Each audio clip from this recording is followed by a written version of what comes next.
நம்மளுடைய முக்கியமான செயல் பிரசாதம். பிரசாதத்தை எப்படி நம்ம மதித்து ஏற்கிறது அப்படிங்கிறத இன்றைக்கு நம்ம பார்க்கலாம். நேற்று நம்ம கிருஷ்ணருக்காக எப்படி உணவு தயாரிக்கிறது, அதில் நம்ம பின்பற்ற வேண்டிய நெறிமுறைகள் என்னென்ன, அப்படி தயாரிக்கப்பட்ட உணவை கிருஷ்ணருக்கு எப்படி நைவேத்தியம் செய்கிறது, கிருஷ்ணருக்கு பிடித்தமான உணவை அவருக்கு பிடித்த மாதிரி எப்படி நைவேத்தியம் செய்கிறது, அதுக்கப்புறம் அதை எப்படி பரிமாறுறது அப்படிங்கிறத பற்றி பார்த்தோம். இப்போ நம்ம கிருஷ்ணருக்காக தயாரிக்கப்பட்டு கிருஷ்ணருக்கு அர்ப்பணிக்கப்பட்டு பக்தர்களால் பரிமாறப்படக்கூடிய உணவை, அதாவது பிரசாதத்தை நம்ம எப்படி ஏற்கிறது அப்படிங்கிறதை பற்றி பார்க்கலாம். இதில் சில விஷயங்கள் நேற்றும் சொல்லியிருக்கலாம். அதாவது இதெல்லாம் பிரசாதம் பரிமாறுறது, பிரசாதம் எடுத்துக்கொள்வது ரெண்டும் ஒன்றோடு ஒன்று தொடர்புடைய விஷயங்கள். அதனால் சில நேரங்களில் ஒரே விஷயம் மீண்டும் வர்ற மாதிரி தெரியலாம். இருந்தாலும் கூடிய மட்டும் நேற்று சொன்ன விஷயங்கள் இருக்காது. இருந்தாலும் குறிப்பாக பிரசாதம் எடுத்துக்கிறத பற்றி இன்னைக்கு நம்ம பார்க்கலாம். முதல்ல என்ன அப்படின்னா, பிரசாதத்தை நம்ம மதித்து ஏற்கிறோம் அப்படின்னு சொல்கிறோம், அல்லது பிரசாதத்தை எடுத்துக்கிறோம், பிரசாதத்தை ஏற்றுக்கொள்கிறோம் அப்படி சொல்லலாம். பிரசாதம் உண்பது அப்படிங்கிறது கிடையாது. பிரசாதத்தை நம்ம சாப்பிட்றது கிடையாது. சாதாரண சாப்பாடு சாப்பிட்றதுக்கும் பிரசாதத்தை நம்ம எடுத்துக்கிறதுக்கும் வித்தியாசம் இருக்கு. பிரசாதம் கிருஷ்ணருடைய கருணை. இந்த கருணையை நம்ம மனம் வந்து ஏற்றுக்கொள்கிறோம். அந்த கருணையை நம்ம ஒரு சேவையாக எடுத்துக்கொள்கிறோம். கிருஷ்ணருக்கு அர்ப்பணிக்கப்பட்ட உணவை எடுத்துக்கொள்ளும் போது அது ஒரு சேவையாகுது. நேற்று நான் விளக்கின்றேன், சேவோன் முகோகி ஜீவாதோ. நேற்று காலையில் முதல் வகுப்பில் நான் சொல்லின்றேன், ஒருத்தர் கிருஷ்ண பக்தியில் கிருஷ்ணருடைய நாமம், ரூபம், குணங்கள், லீலைகள் இதெல்லாம் ஒருத்தர் புரிஞ்சுக்கணும் அப்படின்னா அப்போ அவர் சேவன் முக்கவா மாறணும். சேவன் முக்க அப்படின்னா சேவையில் ஆர்வமுடையவர்களாக மாறணும். சேவையில் ஆர்வமுடையவர்கள் அப்படின்னா அந்த சேவையானது எப்படி ஆரம்பமாகுதுன்னா ஜிஹ்வாதோ, நம்மளுடைய நாக்கிலிருந்து அந்த சேவையானது ஆரம்பமாகுது. நாக்கிலிருந்து நம்ம செய்யக்கூடிய பணிகளில் ஒன்று இந்த பிரசாதத்துக்கு சேவை பண்ணுறது. கிருஷ்ணர் கருணையோடு கொடுத்துருக்கக்கூடிய அந்த உணவை நம்ம பிரசாதமாக ஏற்று மதிக்கிறது அப்படிங்கிறது ஒரு முக்கியமான அம்சமாகுது பக்தியில். அதனால பிரசாதம் உண்றது அப்படிங்கிறது கிடையாது. பிரசாதத்தை ஏற்று மதிக்கின்றோம் அல்லது ஏற்றுக்கொள்கிறோம் அப்படின்னு நம்ம சொல்லலாம். அதனால பிரசாதத்தை நம்ம எடுத்துக்கொள்ளும் போது சேவையினுடைய பாவத்தில் பிரசாதத்தை நம்ம எடுத்துக்கொள்ள வேண்டும். கிருஷ்ணருக்கு சேவை பண்ணுறோம், இது அந்த பிரசாத சேவை அப்படிங்கிற மனப்பான்மை இருக்கணும். நம்ம பிரசாதத்தை நம்மளுடைய என்ஜாய்மெண்ட்டுக்காக, நம்மளுடைய ஆனந்தத்தில் நம்ம எடுத்துக்கக்கூடாது. பிரசாத சேவை இருக்கணும், பிரசாத ஆனந்தம் இருக்கக்கூடாது. பிரசாதம் சமைக்கிறது மூலமாக நான் ஆனந்தமாக இருப்பேன், பிரசாதம் எடுத்துக்கிறது மூலமாக நான் ஆனந்தம் அடைவேன். அந்த மனோபாவத்தில் ஒருத்தர் பிரசாதம் எடுத்துக்கொள்ளக்கூடாது. பிரசாதம் எடுத்துக்கொள்ளும் போது கிருஷ்ணருடைய ஒரு சேவையாக அதை நம்ம எடுத்துக்கொள்ளணும். அந்த மனப்பக்குவம் ரொம்ப அவசியம். ஹரிஷோரி பிரபு ஸ்ரீல பிரபுபாதர் எப்படி பிரசாதத்தை ஏற்றுக்கொள்வார் பக்தியினுடைய பாவத்தோட அப்படிங்கிறத அவருடைய நூலில் சொல்கிறார். பிரபுபாதர் எப்போவுமே பெரும்பாலும் ரொம்ப மெதுவாக கவனத்தோட பிரசாதம் எடுத்துப்பார். பிரபுபாதர் எப்படி பிரசாதம் எடுத்துக்கிறார் அப்படிங்கிறத பார்க்கறதுலையே நம்ம கடவுளுடைய கருணை அப்படிங்கிறது பிரசாதம், அது எப்படி ஒரு பக்தரை ஏற்றுக்கொள்ள வேண்டும் அப்படிங்கிறத ஒருத்தர் புரிஞ்சுக்கலாங்கிறார். பிரசாதமானது எப்படி பக்தியினுடைய மற்ற விஷயங்களை ஒருத்தர் பணிவோடு செய்கிறோமோ அதே மாதிரி இதுவும் பணிவோடு செய்யப்பட வேண்டும். காமமோ மற்ற எந்த ஒரு பௌதீக தன்மைகளோ இல்லாமல் ஸ்ரீல பிரபுபாதர் செயல்படுறார் அப்படிங்கிறத அவருடைய அந்த அடிப்படையான செயலிருந்தே ஒருத்தரால் புரிந்து கொள்ள முடியும். ஸ்ரீல பிரபுபாதர் பிரசாதம் எடுத்துக்கிறத வைத்தே அவர்கிட்ட இருக்கக்கூடிய பக்தியை ஒருத்தர் புரிந்து கொள்ளலாம் அப்படின்னு ஹரிஷோரி பிரபு சொல்கிறார். பக்தியில் எந்த ஒரு காரியத்தை நம்ம செஞ்சாலும் அந்த காரியத்தில் நம்மளுடைய மனப்பான்மை எப்படி இருக்கோ அதுக்கு தகுந்த மாதிரி நமக்கு விளைவுகள் இருக்கும். எந்த காரியத்தை செஞ்சாலும் அதுதான். ஹரே கிருஷ்ண மகாமந்திரத்தை ஜபம் பண்ணுறதாகட்டும், ஸ்ரீல பிரபுபாதருடைய புத்தகங்களை படிக்கிறதாகட்டும், எந்த ஒரு செயலாக இருக்கட்டும், நேரடியாக பகவானுக்கு வந்து பூஜை பண்ணுறதா இருக்கட்டும், எல்லா செயலுமே எப்படி நம்மளுடைய மனப்பான்மை இருக்குது அப்படிங்கிறத பொறுத்து தான் நமக்கு உண்மையான விளைவுகள் அப்படிங்கிறது இருக்கும். கிருஷ்ண பக்தியில் ஸ்ரீல பிரபுபாதர் கூட இதை எழுதுவார். உபதேசாமிர்தத்தினுடைய முகவுரையில் என்னன்னா, ஒரு பக்தருடைய முன்னேற்றம் அப்படிங்கிறது அவருடைய மனப்பான்மையை பொறுத்ததுங்க. அது ஒரு எளிமையான கருத்து மாதிரி தெரியலாம், ஆனால் அந்த கருத்தில் ஆழமான அர்த்தங்கள் இருக்கு. அதே விஷயம் பிரசாதத்துக்கும் பொருந்தும். ஒருத்தர் பிரசாதத்தினால எந்த அளவிற்கு நன்மையை பெறலாம் அப்படிங்கிறது அவருடைய மனப்பான்மையை பொறுத்தது. சில நேரங்களில் பிரசாதம் அப்படிங்கிறது மருந்துன்னு சொல்லப்படுது. ஹரிநாமம் எப்படி மருந்தோ அதே மாதிரி பிரசாதமும் ஒரு மருந்துன்னு சொல்லப்படுது. ஒருத்தர் தெரிஞ்சு சாப்பிட்டாலும் தெரியாமல் சாப்பிட்டாலும் அதில் விளைவுகள் இருக்கும். அதே மாதிரி தெரிஞ்சு சாப்பிட்டோம் அப்படின்னா அதனுடைய விளைவுகள் ரொம்ப நல்லா இருக்கும்.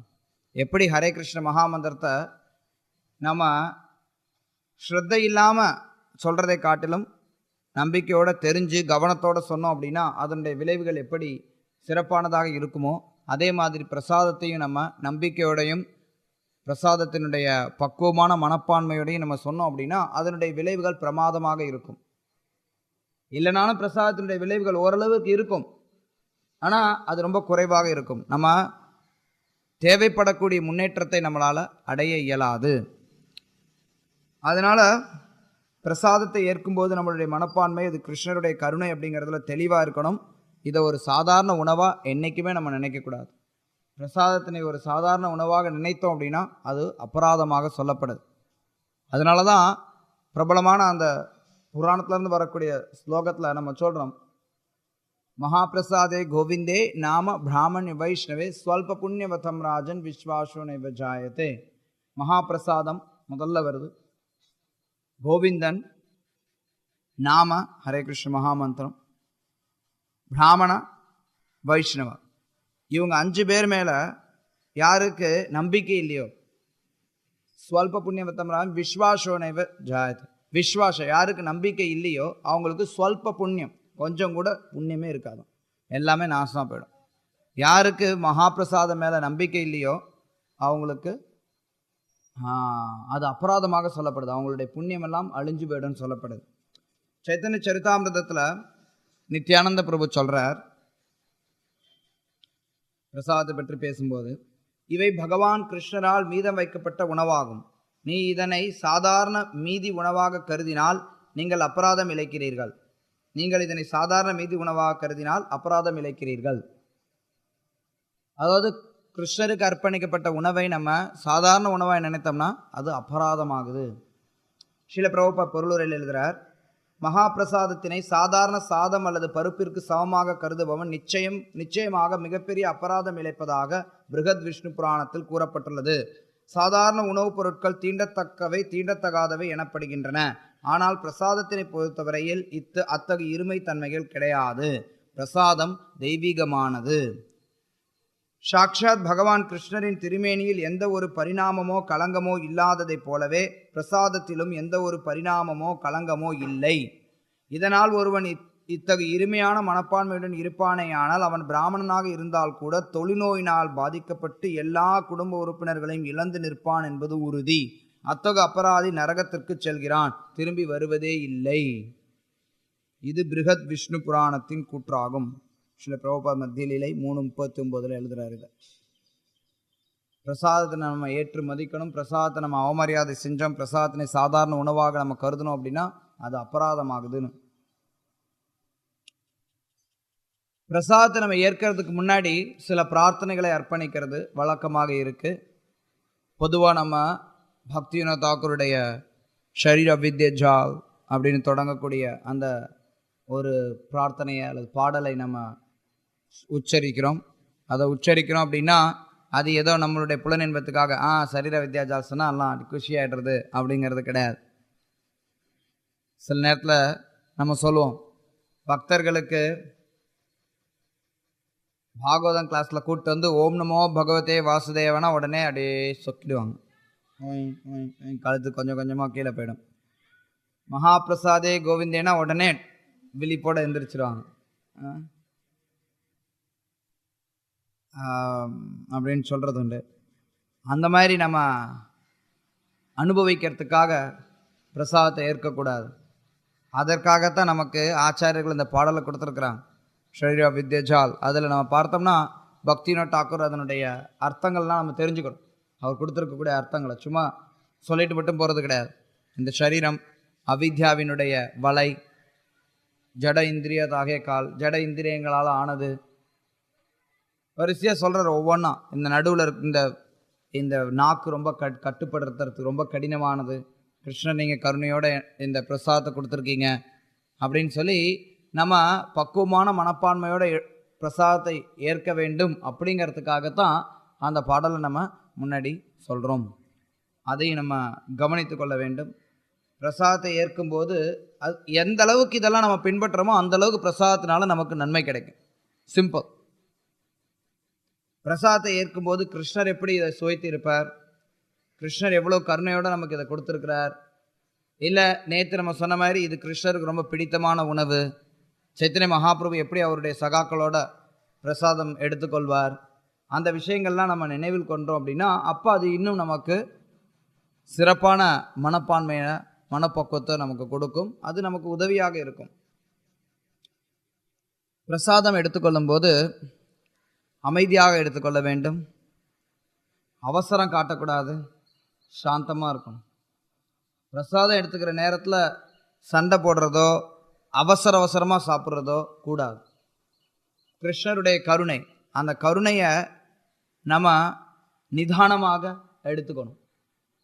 அவசரமாக கடை இந்த நவீன காலத்தை பார்த்திங்கன்னா முன்னாடிலாம் கிடையாது, இந்த வார்த்தையே கிடையாது. எனக்கு ஃபஸ்ட்டு இந்த வார்த்தை சின்ன பிள்ளையா இருக்கும்போது கேட்டப்போ ஒரு மேபி ஒரு 12-13 வயசில் இருக்கும்போது ஒரு 15-20 வருஷத்துக்கு முன்னாடி தான் வந்திருக்கும் இந்த வார்த்தை, ஃபாஸ்ட் ஃபுட். முன்னாடிலாம் இருந்து கிடையாது இல்லை. ஃபாஸ்ட் ஃபுட்டுங்கிற வார்த்தை சமீபத்தில் வந்தது தாங்க. நான் சின்ன வயசில் கேட்ட மாதிரி தெரியல. ஃபாஸ்ட் ஃபுட் அதாவது சாப்பிட்றது கடன்னு சாப்பிட்றது, எல்லாத்தையும் அள்ளி போட்டு வாயில் உள்ளே போட்டுட்டு குடுன்னு ஓடுறது.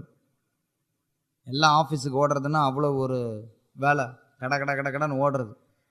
அதுக்காக இன்றைக்கி யாருமே சாதாரண சாப்பாட்டை கூட ஒழுங்காக யோசித்து சாப்பிட்றதுங்கிறதெல்லாம் கிடையாது.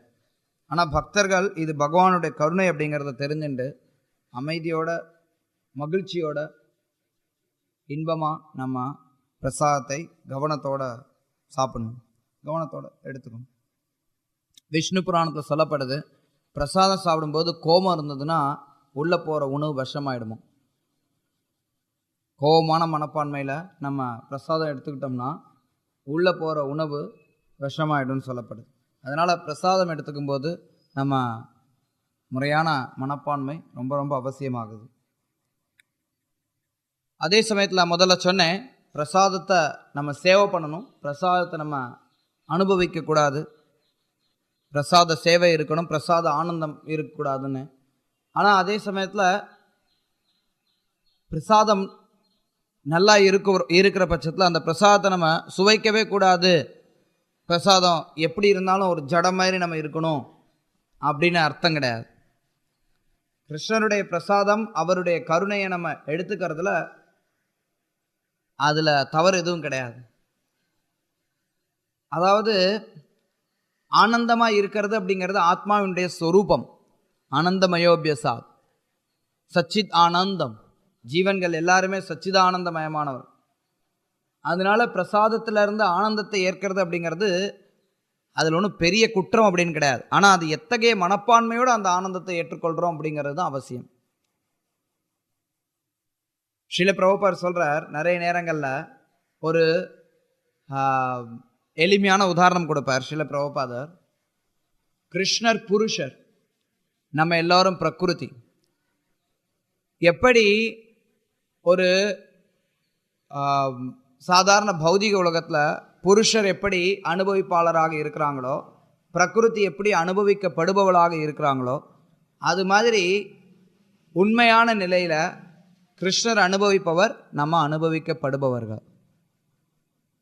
எப்படி ஒரு பெண்ணானவள் புருஷரால் அனுபவிக்கப்படுறதுனால தானும் ஒரு வகையான அனுபவத்தை பெறுகிறாளோ, அதே மாதிரி ஜீவன்கள் கிருஷ்ணருக்கு சேவை செய்யறதுனால, கிருஷ்ணருக்கு இன்பத்தை கொடுக்கறதுனால, கிருஷ்ணர் ஆனந்தம் அடைகிறதுனால அவருடைய ஆனந்தத்தை பார்த்து ஆனந்தம் அடைகிறார்கள். அந்த ஆனந்தம், கிருஷ்ணருடைய ஆனந்தத்தை பார்த்து அடையக்கூடிய அந்த ஆனந்தமானது இன்னும் சொல்ல போனால் கிருஷ்ணர் நேரடியாக அனுபவிக்கக்கூடிய ஆனந்தத்தை காட்டிலும் உயர்ந்ததாகுது.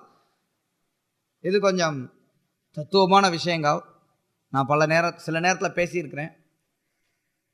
உண்மையில் கிருஷ்ணர் அவருக்கு சேவை பண்ணுறதுனால அவர் ஆனந்தம் அடைகிறார். அவர்கிட்ட இருந்து அதனால நம்ம தனிப்பட்ட முறையில் எந்த ஆனந்தத்தையும் எதிர்பார்க்கறது கிடையாது. ஆனால் அதே சமயத்தில் அவருக்கு நம்ம சேவை செஞ்சோம்னா அவர் திருப்தி அடைகிறார். அவர் திருப்தி அடைகிறத பார்க்கும்போது நம்மளுடைய ஆனந்தம் இன்னும் அதிகரிக்கும். அது உண்மையான ஆனந்தம். அதுதான் ஜீவனுடைய சச்சிதானந்த நிலையினுடைய தாத்பரியம். அந்த ஆனந்தம் எத்தகையதுங்கிறத அனுபவிக்கிறதுக்காக தான் கிருஷ்ணரே சைத்தன்ய மகாபிரபு வர. இது சில நேரத்தில் நான் சொல்லியிருக்கேன். எனிவே அது அப்புறமா விளக்கலாம் தெரியாதவங்களுக்கு. இப்போ நம்ம பிரசாதத்துக்கு போகலாம். அதே மாதிரி பிரசாதத்தையும் கிருஷ்ணருடைய ஆனந்தத்திற்காக நம்ம கொடுத்து அதை மறுபடி நம்ம எடுத்துக்கொள்ளும் போது அதில் ஒரு வகையான ஆனந்தம் இருக்கலாம். ஸ்ரீல பிரபுபாதர் ஸ்ரீமத் பாகவதத்தினுடைய ஒரு பொருளுரையில் எழுதுகிறார், எல்லோருக்கும் இயற்கையாக சுவைக்கிறதுக்கான ஒரு சக்தி இருக்குது. எல்லாருக்குமே ஏதாவது ஒரு விஷயத்தை சுவைக்கணும் அப்படிங்கிற ஒரு சக்தி இருக்குது. அந்த சக்தியானது பிரசாதத்தை எடுத்துக்கிறதின் மூலமாக முறையாக பிரயோகிக்கப்படுதுங்கிறார். மேலும் இன்னொரு இடத்துல ஸ்ரீல பிரபுபாதர் எழுதுகிறார், கிருஷ்ணருடைய உதவியினால் நம்ம அனுபவிக்கிறோம், கிருஷ்ணருக்கு கொடுத்து நம்ம அனுபவிக்கிறோம். கிருஷ்ணர் எடுத்துட்டு நமக்கு கொடுக்குறார். அதனால அந்த விஷயங்களை அனுபவிக்கிறதுல தவறு கிடையாது. அதாவது இன்னொரு விதத்தை சொல்லணும்னா, இந்த மாதிரி பிரசாத ஆனந்தத்தில் ஈடுபடுறதுல தவறு கிடையாது. பிரசாதத்திலேருந்து நேரடியாக நான் ஆனந்தத்தை அடைய போகிறேன் அப்படின்னு நினச்சோம்னா அது தவறு. கிருஷ்ணர் அனுபவிக்கிறார். அவர் அனுபவித்ததை நம்ம நினைக்கும் போது நம்மளும் அனுபவிக்கலாம், நம்மளும் ஆனந்தப்படலாம். சில நேரத்தில் பார்த்தோம்னா திருவிழா நாளில் இதை பக்தர்கள் பிரசாதம் எடுத்துக்கொள்ள சொல்லி ஊக்குவிக்கலாம். பிரசாதத்தை நல்லா எடுத்துக்கோங்க அப்படின்னு சொல்லி ஊக்குவிக்கலாம். அதில் அது பழக்கமும் கூட.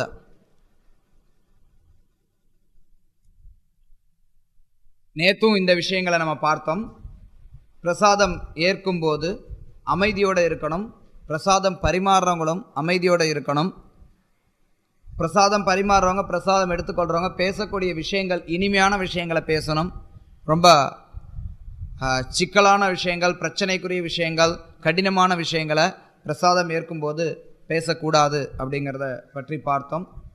ஸ்ரீல பிரபுபாதர் பார்த்தோம்னா ரொம்ப அமைதியாக எடுத்துப்பார். சில நேரங்களில் அவர் யார்கிட்டையாவது ஏதாவது என்ன வேணும் என்ன வேண்டாம் அதை மட்டும்தான் சொல்லுவார். ஸ்ரீல பிரபுபா பிரசாதம் எடுத்துக்கும்போது அதிகமாக எதையும் பேச மாட்டார். யாராவது சில விருந்தினர்கள் இருந்தாங்க அப்படின்னா கொஞ்சம் ஏதாவது பேசுவார். மற்றபடி ஸ்ரீல பிரபுபா பிரசாதம் எடுத்துக்கும்போது அதிகமாக பேச மாட்டார். என்ன வேணும் என்ன வேண்டாம் அதோடு நிறுத்திப்பார். ஆனால் அதே சமயத்தில் பிரசாதம் எடுத்துக்கும்போது பேசவே கூடாது அப்படிங்கிறதும் தடை கிடையாது. நான் நேற்றே அதை விளக்கின்றேன். கொஞ்சம் தொன்று தொட்டு இருக்கக்கூடிய பழக்கத்தில் இருக்கிறவங்க, குறிப்பாக தென்னிந்தியாவில் யாரும் சாப்பிடும்போது பேச மாட்டாங்க. ஆனால் நம்ம பார்த்தோம்னா கௌரி லீலையில் எல்லா பக்தர்களும் சேர்ந்து பல விஷயங்களை பேசுகிறத நம்ம பார்க்குறோம். அதையும் குறிப்பாக நித்யானந்த பிரபு நிறைய பேசுவார் பிரசாதம் எடுத்துக்கும் போது. சில நேரத்தில் கேளிக்கையாக சில வார்த்தைகள் அவர் சொல்லுவார். அது ரொம்ப இனிமையாக இருக்கும். எல்லா பக்தர்களும் நகைச்சுவையாக இருப்பாங்க பிரசாதம் எடுத்துக்கும் போது. அதனால் அதில் பேசுகிறது எதுவும் தடை கிடையாது. ஆனால் அதே சமயத்தில் ரொம்ப கச்சமுச்சன்னு ஒவ்வொருத்தரும் ஒவ்வொரு பக்கம் கச்சமுச்சன்னு பேசிட்டு இருந்தாங்கன்னா அந்த இடமானது ஒரு மாதிரி வித்தியாசமாகிடும். அந்த சூழ்நிலை சரியானதாக கருதப்படுறது கிடையாது எப்போ கச்சகன்னு ஆயிடுச்சுன்னா. இன்னொரு பழக்கம் என்ன அப்படின்னா, சில நேரங்களில் நான் இஸ்கானில் அதிகமாக பார்க்கறது இல்லை நம்ம, ஆனால் கௌடி வைஷ்ணவர்களுக்கு மத்தியில் பரவலாக இருக்கக்கூடிய ஒரு பழக்கம் என்னன்னா, பிரசாதம் எடுத்துக்கொண்டு இருக்கும்போது நடுவில் சில பக்தர்கள் யாராவது மகா பிரசாது கீ ஜாயின்னு சொல்லுவாங்க. அப்போ எடுத்துக்கக்கூடிய பக்தர்களுக்கு அதை நினைவுபடுத்துறதுக்காக. இன்னொரு பழங்கால பழக்கம் என்ன அப்படின்னா, ஒவ்வொரு வாய் சாப்பிடும்போதும் சில பிராமணர்கள்லாம் பார்த்திங்கன்னா கோவிந்தா ராமா கிருஷ்ணா அப்படின்னு சொல்லிட்டு உள்ள ஒவ்வொரு கவலத்தையும் போடுவாங்க. இத்தகைய வழிமுறைகள் எல்லாமே நம்ம பிரசாதம் எடுத்துக்கிறதுனுடைய முக்கியத்துவத்தை நமக்கு அதனுடைய அவசியத்தை நமக்கு வலியுறுத்தக்கூடியதாக இருக்குது. சில நேரத்தில் நம்ம இன்னொரு பழக்கம் என்ன அப்படின்னா, பிரசாதம் நல்ல விதத்தில் தயார் செஞ்சுருக்கிறாங்க அப்படின்னா சமைத்தவரை நம்ம பாராட்டலாம். அது ஒரு பழக்கம்.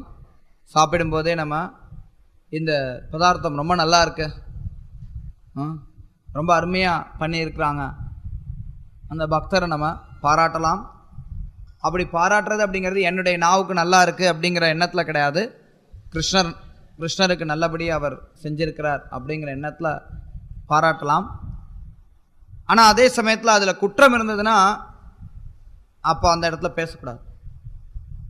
நிறைய நேரத்தில் ஆப்போசிட் தான் நம்ம பார்க்குறோம். நல்லா இருந்ததுன்னா எதுவுமே சொல்ல மாட்டாங்க, வாயை மூடிட்டு கம்முன்னு சாப்பிட்ருவாங்க. சரியில்லை அப்படின்னா உட்காந்துருக்கிற எல்லாரும் 100 கமெண்ட் வரும். அப்படியே பேசிக்கிட்டே இருப்பாங்க. அரே கிருஷ்ணா என்ன இது இவ்வளோ இதாக இருக்குது, உப்புள்ள உரப்புள்ள காரம் இல்லை, வேகலை 10 பேர் 100 பேர் பேசிகிட்டே இருப்பாங்க. இல்லை ஏதாவது சரியில்லை அப்படின்னா நிறைய பேர் பேசுவாங்க. ஆனால் வழிமுறை என்ன அப்படின்னா, பிரசாதம் எடுத்துக்கும் போது சிறப்பாக இருந்தது அப்படின்னா அப்போ நம்ம அதை பாராட்டலாம். அதில் குற்றங்கள் இருந்தது அப்படின்னா அப்போ எதுவும் நம்ம செய்ய வேண்டிய அவசியம் கிடையாது. அதுக்கப்புறமா நம்ம போய் இந்த மாதிரி பிரசாதம் ஒழுங்காக இல்லை அப்படிங்கிறத நம்ம அதிகாரிகள்கிட்ட சொல்லலாம், பொறுப்பாளிகள்கிட்ட சொல்லலாம். பிரசாதத்தில் கொஞ்சம் இந்த பிரச்சனை இருந்தது, இதில் சரி பண்ணிக்கணும், இதில் மசாலா இந்த மசாலா போட்டிருக்கக்கூடாது, வேறு மசாலா போட்டிருக்கணும் அப்படிங்கிறத நம்ம அதுக்கு யார் பொறுப்பாளி இருக்கிறாங்களோ அவங்கக்கிட்ட போய் சொல்லலாம். இது ஒரு முக்கியமான பண்பாடு, நம்ம பக்தர்கள் எல்லாரும் வளர்த்து கொள்ள வேண்டிய ஒரு பண்பாடு. நல்லா இருந்ததுன்னா பாராட்டணும், சரியில்லை அப்படின்னா அப்போ நம்ம அந்த இடத்துல பேசக்கூடாது. அந்த இடத்துல பேசுறது சிறந்தது கிடையாது. சாஸ்திரங்களில் பல விதிமுறைகள் கொடுக்கப்பட்டிருக்கு. பிரசாதம் எடுத்துக்கிறதுல நம்ம கீழ் உடை மட்டும் அணிந்து பிரசாதம் எடுத்துக்கொள்ளக்கூடாது. மேலே ஏதாவது ஒரு துண்டோ இல்லை ஏதாவது ஒரு குறைஞ்சபட்சம் பிராமணர்கள் பூணல் அது மாதிரி மேல் உடையோட அணியிறது அப்படிங்கிறது அவசியம். பிரசாதம் எடுத்துக்கும் போது அழுக்கான துணி போட்டுன்னு இருக்கக்கூடாது. குளிக்கிறதுக்கு உபயோகப்படுத்தக்கூடிய கம்சா துண்டு அதை கட்டிட்டு நம்ம உட்காரக்கூடாது. பிரசாதம் இருக்கும்போது செருப்பு போட்டு பிரசாதம் எடுத்துக்கூடக்கூடாது. ஷிக்காவை நம்ம முடிஞ்சிருக்கணும். அதாவது குடுமியை என்றைக்குமே நம்ம அவுத்து விடக்கூடாது. எப்போ அவுத்து விடணும்னா, யாராவது செத்து போயிட்டாங்கன்னா அவுத்து விடணும், ராத்திரி தூங்கும்போது அவுத்து விடணும், மலம் கழிக்கும்போது அவிழ்த்து விடணும். மற்ற நேரத்தில் குடுமியை நம்ம பெப்பர் பேன் வச்சுக்கூடாது. இல்லை சில நேரத்தில் குடுமி முளைக்கல சின்னதாக இருக்குது அப்படின்னா கூட ரப்பர் பேண்டாவது போட்டுக்கணும். நாம் அங்கே அப்படியே பேனு ஹிப்பி ஸ்டைல் மாதிரி விடக்கூடாது. அது கிடையாது குடுமி. குடுமின்னா வச்சு முடிச்சு போட்டு, அப்போ தான் அது எந்த ஒரு தூய்மையான காரியத்தை நம்ம செய்கிறோன்னாலும் அது அப்படி தான் இருக்கணும். அப்புறம் நம்ம பிரசாதம் எடுத்துக்கொள்ளும் போது 5 இடங்கள் தூய்மைப்படுத்தப்பட வேண்டும்னு சொல்லப்படுது மனுஸ்மிருதியில். கை தூய்மையாக இருக்கணும், கால் தூய்மையாக இருக்கணும், வாய் தூய்மையாக இருக்கணும், கோபம் அங்கே இருக்கக்கூடாது, சாப்பிடக்கூடிய இடம் தூய்மையாக இருக்கணும். சாப்பிடக்கூடிய இடம் தூய்மையாக இருக்கணும் அப்படின்னா மனுஸ்மிருதி கரெக்டாக என்ன சொல்லுதுன்னா சாணம் போட்டு முழுவணும்னு சொல்லுது. சாணம் போட்டு முழுவாட்டி கூட குறைஞ்சபட்சம் அந்த இடத்த நம்ம தண்ணி வச்சாது தூய்மைப்படுத்தணும். தூய்மைப்படுத்திட்டு அந்த இடத்துல நம்ம அமர்ந்து பிரசாதம் எடுக்கணுமோ ஒழிய சும்மா குப்பையாக இருக்கிற இடத்துல அப்படியே நம்ம பிரசாதம் எடுக்கக்கூடாது. நம்ம எத்தகைய ஆசனத்தில் அமர்றோம் அப்படின்னா அமரக்கூடிய ஆசனமானது உடஞ்சது கிழிஞ்சதெல்லாம் இருக்கக்கூடாது.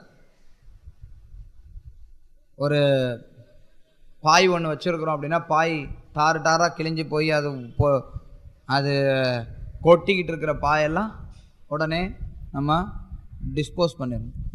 அதெல்லாம் உபயோகிக்கக்கூடாது. இல்லை ஏதாவது ஒரு மர டேபிள் அது மாதிரி உபயோகப்படுத்தணும் அப்படின்னா அங்கங்கே உடஞ்சி கிடக்கு அப்படின்னா அதெல்லாம் பிரசாதம் ஏற்றுக்கொள்கிறதுக்கு உபயோகிக்கக்கூடாது. காலை மடித்து அமரணும், உக்காந்துக்கிட்டு சாப்பிட்றது கிடையாது. தரையில் அமர்ந்து எடுத்துக்கிறது விசேஷம். சேரில் உட்காந்து டேபிள் போட்டு நம்ம எடுத்துக்கிறதை காட்டிலும் தரையில் அமர்றதுங்கிறது விசேஷம். நிச்சயமாக நின்னபடி சாப்பிட்றது நல்லது கிடையாது. நம்மளுடைய தட்டு உடஞ்ச தட்டாக இருக்கக்கூடாது. தட்டில் விரிசல் இருந்ததுன்னா அதை நம்ம உபயோகிக்கக்கூடாது. சமைக்கிற பாத்திரத்துலேயும் விரிசல் இருந்தது அப்படின்னா அது உபயோகிக்கக்கூடாது, அது தவறு. தட்டை தரையில் வைக்கணும். சில நேரத்தில் என்ன பண்ணுவாங்கன்னா தொடையில் தூக்கி வச்சுப்பாங்க. தட்டை தொடையில் வச்சு தொடையிலேருந்து சாப்பிட்டுன்னு இருப்பாங்க. சில பேருக்கு குனிய முடியாது, அந்த மாதிரி இருக்கிறவங்க தொடையில் தூக்கி வச்சுப்பாங்க, இல்லை கையில் தூக்கி வச்சுப்பாங்க. இப்படி ஒரு கையில் தட்டை வச்சுட்டு இன்னொரு கையில் சாப்பிட்டுன்னு இருப்பாங்க. இதெல்லாம் கூடுமான வரைக்கும் தவிர்க்கலாம். சில சூழ்நிலைகளில் வேறு வழி இல்லைன்னா பரவாயில்ல, ஆனால் கூடுமான வரைக்கும் குறைஞ்சது நம்மளுடைய தினசரி பழக்க வழக்கத்தில் அதை தவிர்க்கிறது சிறந்தது. படுக்கையில் உட்காந்துட்டு சாப்பிட்றது ஒரு பெரிய பிரச்சனை. என்னென்னா, அதாவது இந்த இன்னைக்கு, அதாவது முந்தைய காலகட்டத்தில் வேறு சூழ்நிலைகள்லாம் வேறு. ரொம்ப பெரிய வீடாக இருக்கும், ஒவ்வொன்றுக்கும் தனித்தனி வீடு இருக்கும். இன்றைக்கி பார்த்தோம்னா பெட்ரூம் தான் எல்லா ரூமும் இருக்கும். படுக்கை அறை ஒரு, அதுவும் குறிப்பாக படுக்கை அறையிலையும் இந்த பெட்டு போட்டு வச்சுட்டாங்கன்னு வச்சுக்கோங்களேன், அது ஃபுல்லாக கண்டாமினேஷன் தான். தினமும் அதில் தான் தூங்குறாங்க, டெய்லியும் அதில் தான் தூங்குறாங்க. தினமும் அந்த என்ன பெட்ஷீட்டை மேலே எடுத்து விரிப்பை எடுத்து துவைச்சி போட்டு எத்தனை பேர் பண்ண முடியும்? எவ்வளோ பேர் பெட்ஷீட் துவைப்பீங்க? டெய்லி துவைக்கிறதுக்கு முன் வருவீங்களா? யாரும் வரமாட்டாங்க. சொன்னோன்னா கள்ளத்துக்கு அடிக்காமல் இருந்தீங்கன்னா சரி. டெய்லி படுக்கிற பெட்டு மேலே இருக்கக்கூடிய பெட்ஷீட்டை துவைக்கணும்னு சொன்னேன்னா, ஆனால் அதனால் அந்த பெட்டுன்னா அதை ஓரமாக வச்சுக்கிட்டு அதை அட்லீஸ்ட் பிரசாதம் நேரத்தில் பூஜை நேரத்தில் அதை டச் பண்ணாமல் இருக்கிறதுக்கு பார்க்கணும். படுக்கையில் உட்காந்துட்டு சாப்பிட்றதுலாம் ரொம்ப கெட்ட பழக்கம். இருட்டில் சாப்பிடக்கூடாது, விளக்கு ஒளி இருக்கணும், குறைஞ்சது விளக்கு ஒளியாவது இருக்கணும். இருட்டில் சாப்பிட்டோம் அப்படின்னா பேய் வரும்னு சொல்கிறாங்க. இருட்டில் சாப்பிட்டோம் அப்படின்னா பேய்கள் நம்மளை பாதிக்கும். அதனால் இருட்டில் உட்காந்து சாப்பிடக்கூடாது. இன்னொன்று என்னென்னா, சில பேர் ஏதாவது பாலோ இல்லை ஜூஸோ குடிக்கிறான்னா ஒரு சவுண்டு வரும். சாப்பிடும்போது இப்படிலாம் சவுண்டு போடுவாங்க. அந்த மாதிரி சப்தம்லாம் கொடுக்கக்கூடாது. வலது கரத்தில் சாப்பிட்ணும். இந்தியாவில் அது சொல்ல தேவையில்லை, இருந்தாலும் கலிகாலத்தில் சொல்ல வேண்டியதாக இருக்குது. வலது கரத்தில் சாப்பிட்றோம், இடது கரம் சும்மா மடியில் இருக்கலாம், இப்படி வச்சுக்கோங்க. இடது கரத்தை வச்சு தட்டை தொடுறதோ, இடது கரத்தை இப்படி கையை இப்படி சைடில் வைக்கிறது, தரையில் வைக்கிறதோ கூடாது.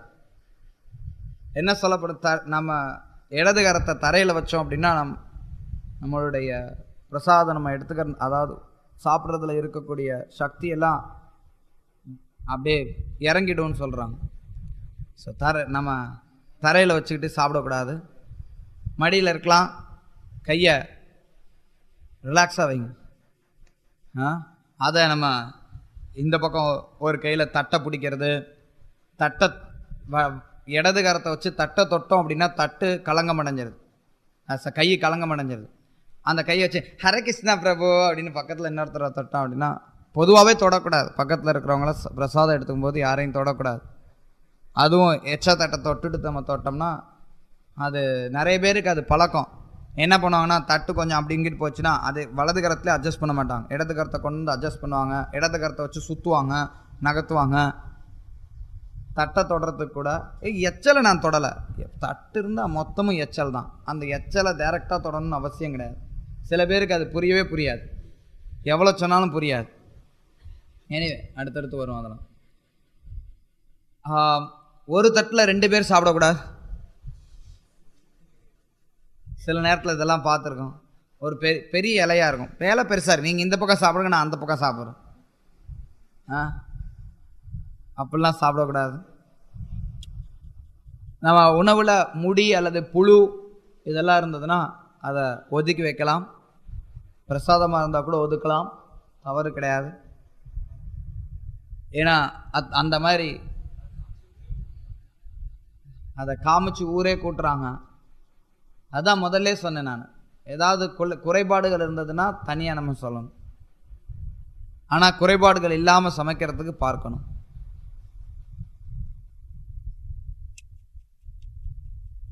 எப்படி பிரசாதம் எடுத்துக்கொள்ள வேண்டும்? தொன்று தொட்டு இருக்கக்கூடிய பழக்கம் என்ன அப்படின்னா, நிறைய பேர் சேர்ந்து ஒன்றா சாப்பிட மாட்டாங்க.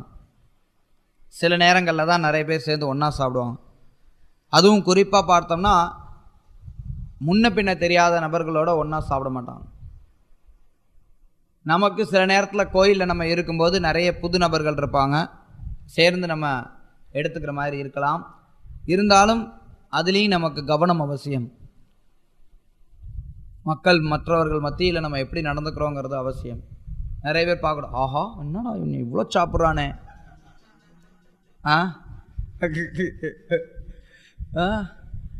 அது நல்ல எண்ணம் கிடையாது. விக்கிரகத்துக்கு முன்னாடி உணவை நம்ம எடுக்கக்கூடாது. அது பக்தி ரசாமிரசத்தில் ஒரு குற்றமாக சொல்லப்படுது. சிறந்தது என்ன அப்படின்னா, கோயில் அறையும் பிரசாதம் அறையும் வேற வேறையாக இருக்கிறது சிறந்தது. கோயில் அறையில் பிரசாதமே பரிமாறாமல் இருக்கிறது சிறந்தது. சில நேரங்களில் இப்போ நம்ம இங்கே பார்த்தோம்னா நமக்கு இருக்கிற இடம் இவ்வளோதான், அதனால் கோயில் அறையிலே நம்ம பிரசாதம் பரிமாற வேண்டிய சூழ்நிலை இருக்குது. இந்த மாதிரி சூழ்நிலையில் நம்ம திரையை மூடிடணும் பிரசாதம் எடுத்துக்கொள்கிற நேரத்துக்கு முன்னாடி. தூய்மையான இடமா இருக்கணும். பிரசாதம் எடுக்கிறது முதல்ல சொன்னேன்.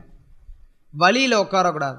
எங்கே உட்காரணும்னா, சில நேரத்தில் படிக்கட்டாண்ட போய் இடம் இல்லை அப்படின்னா அடுத்த தடவை உட்காரலாம். அடுத்தவங்களோட வழியில், பரிமாறுறவங்க போகக்கூடிய வழியில், அந்த மாதிரி வழியில் அமர்றது நல்லது கிடையாது. இன்னொரு விதிமுறை என்ன அப்படின்னா, பொதுவான விதிமுறை, பயணத்தில் இருக்கும்போது சாப்பிடக்கூடாது. அதாவது வண்டியில் ஏதாவது அதாவது சாஸ்திர மாட்டு வண்டியில் இதில் இருக்கும்போது சாப்பிடக்கூடாதுன்னு சொல்லு. நவீன காலத்தில் சில நேரத்தில் அது நம்ம பின்பற்றுறது கடினமானதாக இருக்கலாம். குறிப்பாக நம்ம ஒரு நாள் முழுக்க ட்ரெயினில் ட்ராவல் பண்ணுறோம் அப்படின்லாம் இருக்கிற பட்சத்தில் நம்ம அதை தவிர்க்கிறது சிறந்தது. சில நடைமுறை விஷயங்கள், இந்த ஆசனத்தை பாயின்னு எடுத்துக்கிட்டிங்கன்னு வச்சுக்கோங்க. இது தட்டு, இந்த லேப்டாப் வந்து தட்டு இப்படி தூரமாக இருக்கும், கொஞ்சமாவது தூரமாக இருக்கணும். அந்த தட்டை கொண்டு வந்து இப்படி பாதி பாயில் இருக்கும், பாதி தரையில் இருக்கும், அப்படி வைக்கக்கூடாது. தட்டு என்றைக்கும் பாயை தொடக்கூடாது. பாயை தொட்டது அப்படின்னா நம்ம மொத்த இதுவும் களங்கம் அடையுது. அது ரொம்ப அவசியமானது. நிறைய நேரங்களில் நம்ம பார்க்குறோம், அதை நிறைய பேர் தட்டு தூக்கி பக்கத்தில் எடுத்து வச்சுப்பாங்க. ஏன் நீங்கள் முன்னாடி போகக்கூடாதா? அப்படி முடியலன்னா எட்டலன்னா நம்ம முன்னாடி போகலாம், தட்டை தூக்கி பக்கத்தில் எழுத வைக்க வேண்டிய அவசியம் கிடையாது. இன்னொன்று என்னென்னா, பிரசாதம் நம்ம எடுத்துக்கும் போது, நான் நேற்று கூட இந்த விஷயத்த சொன்னேன், பரிமாறுறவங்க பார்த்து பரிமாறணும். ரொம்ப மேலேருந்து போட்டாங்க அப்படின்னா ஏதாவது ஊற்றுறது நம்ம மேலே தெரிக்கும், காலில் தெரிக்கலாம், கையில் தெரிக்கலாம். அதனால் ஒரு பழக்கம் என்னென்னா, பிரசாதம் எடுக்கும்போது நம்ம துணியில், நம்ம உடுத்துகிற துணியில் பிரசாத துளிகள் வந்து படக்கூடாது, அதாவது எச்சல் படக்கூடாது. அது படாத மாதிரி நம்ம அமரணும். சில நேரங்களில் சில பேர் என்ன பண்ணுவாங்கன்னா, இங்கே மேலே இன்னொரு வேற ஒரு துணி கூட போட்டுப்பாங்க. அதுவும் ஒரு பழக்கமாக இருக்கும். அப்படி இல்லைன்னா பொதுவாக இருக்கக்கூடிய இன்னொரு பழக்கம் என்னென்னா, நல்லா மடித்து அமர்றது. அப்போ பட்டா கூட காலில் தான் படும், அதுக்கப்புறம் காலை போய் கழுவிக்கலாம். சில பேர் என்ன பண்ணுவாங்கன்னா, சாதாரண நேரத்தில் நம்ம உட்கார்ற மாதிரி மொத்த காலையும் மறைச்சிட்டு உட்காந்துப்பாங்க. பொதுவாக நம்ம அமரும்போது கால் பாதம்லாம் தெரியாமல் அமரணும்னு சொல்லுவோம். அது மாதிரி பிரசாதம் ஏற்கும் போதும் அமருவாங்க. அப்படி அமர்ந்தால் என்ன ஆகுனா, மொத்த தொத்திலையும் பட்டு அதெல்லாம் நாஸ்தி ஆகிடும். அதனால் நீங்கள் பிராமணர்கள் தொன்று தொட்டு இருக்கிறவங்க உண்றது பார்த்தோம் அப்படின்னா முட்டி வரைக்கும் உயர்த்திடுவாங்க உடுத்தக்கூடிய தோத்தியை. அதே மாதிரி ஃபுல் ஹேண்ட் ஷர்ட்டை போட்டோம் அப்படின்னா கொஞ்சம் உள்ளே தள்ளிக்கணும். நீங்கள் பார்க்கலாம், நான் முன்னாடி போனேன், இதில் பாருங்கள் பிரபுபாத் எப்படி உட்கார்ந்துருக்கிறார். பிரபுபாத் அவருடைய ஃபுல் ஹேண்ட் ஷர்ட்டை எவ்வளோ தூரம் உள்ளே தள்ளி இருக்கிறார். தட்டு ரொம்ப முன்னாடி தள்ளி வச்சிருக்கிறாங்களா? அவர் ஹைட்டில் இருக்கார், அதை விடுங்க. பிரபுபாதுக்கு ஒரு பொதுவாக ஒரு மேஜை வச்சு கொடுப்பாங்க. இந்த நேரத்தில் கீழே வச்சுருக்கிறாங்க, ஒரு மேஜை இருக்கும் பிரபுபாதுக்கு முன்னாடி, அந்த மேஜையில் வச்சு தான் சாப்பிடுவார். ஆனால் நீங்கள் பார்க்கலாம் இதில் பிரபுபாத் எப்படி அவருடைய காலை எப்படி மடித்து அமர்ந்திருக்கிறார், கையில் அவருடைய ஃபுல் கை ஷர்ட்டை எப்படி மடிச்சிருக்கிறார், அவருடைய கையை எப்படி வச்சிருக்கிறார், இதெல்லாம் நீங்கள் இந்த படத்தில் பார்க்கலாம். அதான் லெஃப்ட் ஹேண்ட் தான் சொன்னேன், எப்படி வச்சிருக்கிறாருங்கிறதெல்லாம் பார்க்கலாம். இப்படி துணி, நம்ம உடுத்தக்கூடிய துணி சாப்பிட்ற நேரத்தில் கண்டாமினேட் ஆகாமல் பார்த்துக்கணும். இன்னொரு பழக்கம் என்னென்னா, இதையும் நான் நேற்று வரும்போதும் சொன்னேன், எல்லாருக்கும் பிரசாதம் வர்ற வரைக்கும் குறைஞ்சபட்சம் முக்கியமாக ஐட்டம் என்னவோ அது வர்ற வரைக்கும் வெயிட் பண்ணணும். இது பண்பாடு. வர வர வர வர கப்பு கப்பு கப்பு கப்புன்னு வாயில் அள்ளி போடுறது தவறு. அதுலேயும் இன்னொன்று என்னென்னா, நம்ம ஒரு குழுவில் இருக்கிறோம் அப்படின்னா, அந்த குழுவில் யார் மூத்தவர்களாக இருக்கிறாங்களோ அந்த மூத்த பக்தர்கள் சாப்பிட ஆரம்பிக்கிற வரைக்கும் காத்திருக்கணும். இது பண்பாடு. நீங்கள் பார்க்கலாம், சைத்தன்ய மகாபிரபுவோட டெய்லியில் மகாபிரபு எல்லாருக்கும் பரிமாறுவார். எல்லாரும் பரிமாறுற எல்லா ஐட்டமும் அதாவது முக்கியமான ஐட்டம்லாம் பரிமாறுற வரைக்கும் எல்லாரும் வெயிட் பண்ணுவாங்க. அதுக்கப்புறம் வந்து நித்யானந்த பிரபு சொல்லுவார், மகாபிரபு நீங்கள் உட்காருங்க, நீங்கள் சாப்பிட்டா தான் எல்லாரும் சாப்பிட ஆரம்பிப்பாங்க. சரி அப்படின்னு மகாபிரபு அமர்வார். மகாபிரபு பிரசாதத்தை ஏற்க ஆரம்பித்ததுக்கப்புறம் தான் மற்ற பக்தர்கள் ஏற்க ஆரம்பிப்பாங்க. இதுவும் அவசியமான ஒரு பழக்கம். தாமதமாக வர்றவங்க யாராவது பிரசாதம் பரிமாற ஆரம்பித்ததுக்கப்புறம் வருவாங்க, ஒருத்தர் 2 பேர் 4-5 பேர் வருவாங்க. நேற்று கேள்வி எழுப்பினார், அந்த கேள்வியை நான் சொன்னேன் நாளைக்கு பார்க்கலான்னு. இன்றைக்கி இது வருது. என்னென்னா, தாமதமாக ஒருத்தவங்க வர்றாங்கன்னா, ஒருத்தர் 2 பேர்னா அப்படி ஓரமாக இடம் இருந்ததுன்னா அமரலாம். இடம் இல்லை அப்படின்னா அடுத்த பந்திக்கு போகலாம். பரிமாறக்கூடிய சூழ்நிலையும் பார்க்கணும்.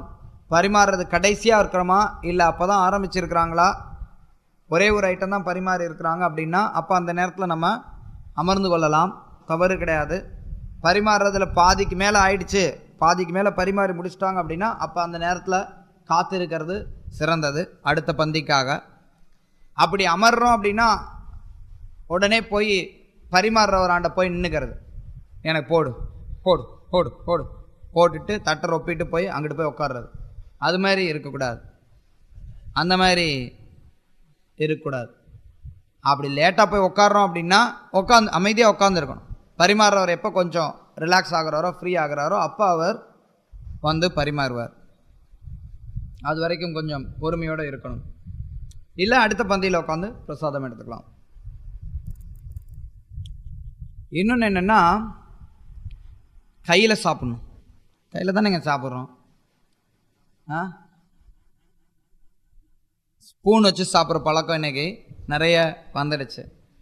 ஸ்பூன் வச்சு சாப்பிட்றதுல ஒன்றும் பெருசாக தவறுன்னு சொல்ல முடியாது, தவறுன்னு சொல்ல வரலனா. ஆனால் கையில் சாப்பிட்றது சிறந்தது. ஸ்பூன் வச்சு சாப்பிட்டோம் அப்படின்னா அதில் ஆக்சுவலி ஆயுர்வேதத்தில் என்ன சொல்லுதாங்கன்னா, நம்ம கையினால் உணவு பதார்த்தத்தை நம்ம தொடும்போது உடனே உள்ள சுரப்பிகளெல்லாம் சுரக்க ஆரம்பிக்கும், நம்மளுடைய ஜீரணத்துக்கு உகந்த சுரப்பிகளெல்லாம். நீங்கள் கை வச்சு சாப்பிடாம ஸ்பூன் வச்சு சாப்பிட்டோம் அப்படின்னா தொப்பை விழுந்துடும். ஏன்னா ஜீரணிக்காது, ஒழுங்காக ஜீரணம் இருக்காது. ஏன்னா கையை வச்சு சாப்பிடும்போது உடனே உள்ள சுரப்பிகள்லாம் சுரக்க ஆரம்பிச்சிடும். அதனால நமக்கு அது எளிமையாயிடும். இடது கை தட்டுக்கு பக்கத்தில் வரக்கூடாது. இடது கை நான் முதல்ல சொன்னேன். அதில் சில பேர் என்ன தர பண்ணுவாங்க, இப்போ சப்பாத்தி வருதுன்னு வச்சோம், சப்பாத்தியை ஒரு விரலில் வச்சு அழுத்தி இன்னொரு விரலை வச்சு பிக்கலாம். ஆனால் என்ன பண்ணுவாங்கன்னா, சப்பாத்தியை பிக்கிறதுக்கு உடனே 2 கை வந்துடும். இல்லை வாழைப்பழத்தை பிடிக்கிறதுக்கு ஒரு கை, உரிக்கிறதுக்கு ஒரு கை.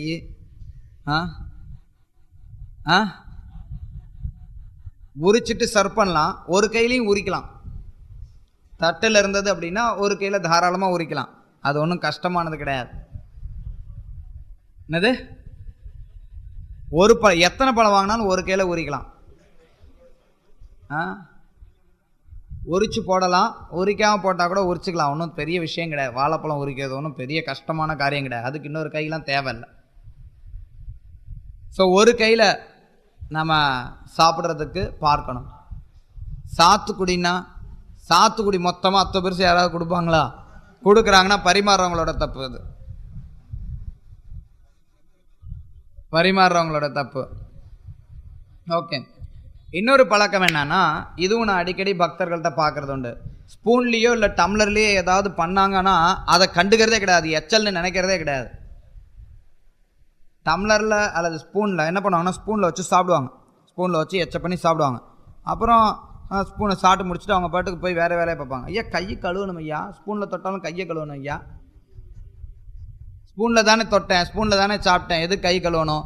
டம்ளரில் தானே குடித்தேன். நான் பால் குடிப்பாங்க, பாலை குடிச்சுட்டே இருப்பான், பாலை குடிச்சிட்டு வச்சுட்டு அப்படியே தடவிக்கிட்டே கிடப்பாங்க. எல்லாம் தோத்தியில் தடவும், அங்கே தடவும், அடுத்தவனை தொடுவான், இதை பண்ணுவான் அதை பண்ணுவான். ஐயா எச்ச பண்ணி டம்ளரில் குடிக்கிற நீனு, அப்போ அந்த டம்ளர் மொத்தமும் எச்சல் ஆகுது. அது உன் கை எச்சல். எச்ச டம்ளரை தொடும்போது கை எச்சல், எச்ச ஸ்பூனை தொடும்போது கை எச்சல். ஆனால் அது தெரியலன்னா என்ன பண்ணுவாங்கன்னா, அங்கங்கே தடவிண்டே கிடப்பாங்க. நிறைய நேரத்தில் நான் பார்க்குறேன், பால் குடிக்கும்போது தான் நிறைய பார்ப்பேன். பாலை குடிப்பாங்க, ஒரு செப்பு சிப்பிட்டு திரையில் வச்சுருவாங்க, வச்சுட்டு அப்படியே மொத்த தோத்தியும் அலம்பி நாஸ்தி பண்ணிவிட்டு, மொத்த தோத்தியும் அலம்பி நாஸ்தி பண்ணிட்டு இருப்பாங்க. இதெல்லாம் எல்லாமே பால்னா பால் மட்டும் இல்லை, டம்ளர்னு சொல்லியிருக்கிறேன் நான். ஸ்பூனு, டம்ளரு,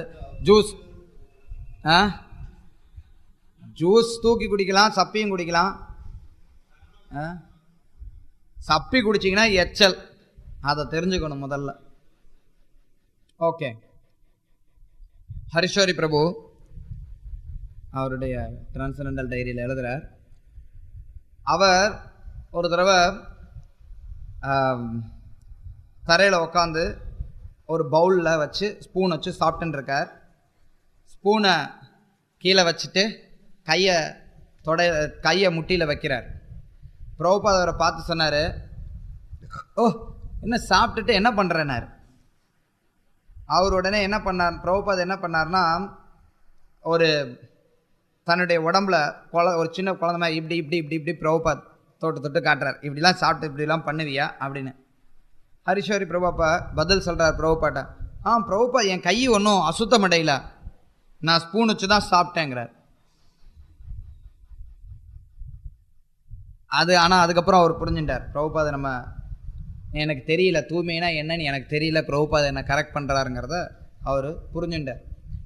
அது மாதிரி நிறைய நேரத்தில் இந்த ஸ்பூன் கலாச்சாரம் வந்ததுனால இப்படி நினைக்கிறது உண்டு. ஸ்பூனு டம்ளர் வச்சு குடிக்கிறது, அப்படியே உழப்பின்னு இருக்கிறது, ஸ்பூன் வச்சு சாப்பிட்டுட்டு உழப்பின்னு இருக்கிறது, இதெல்லாம் கூடாது.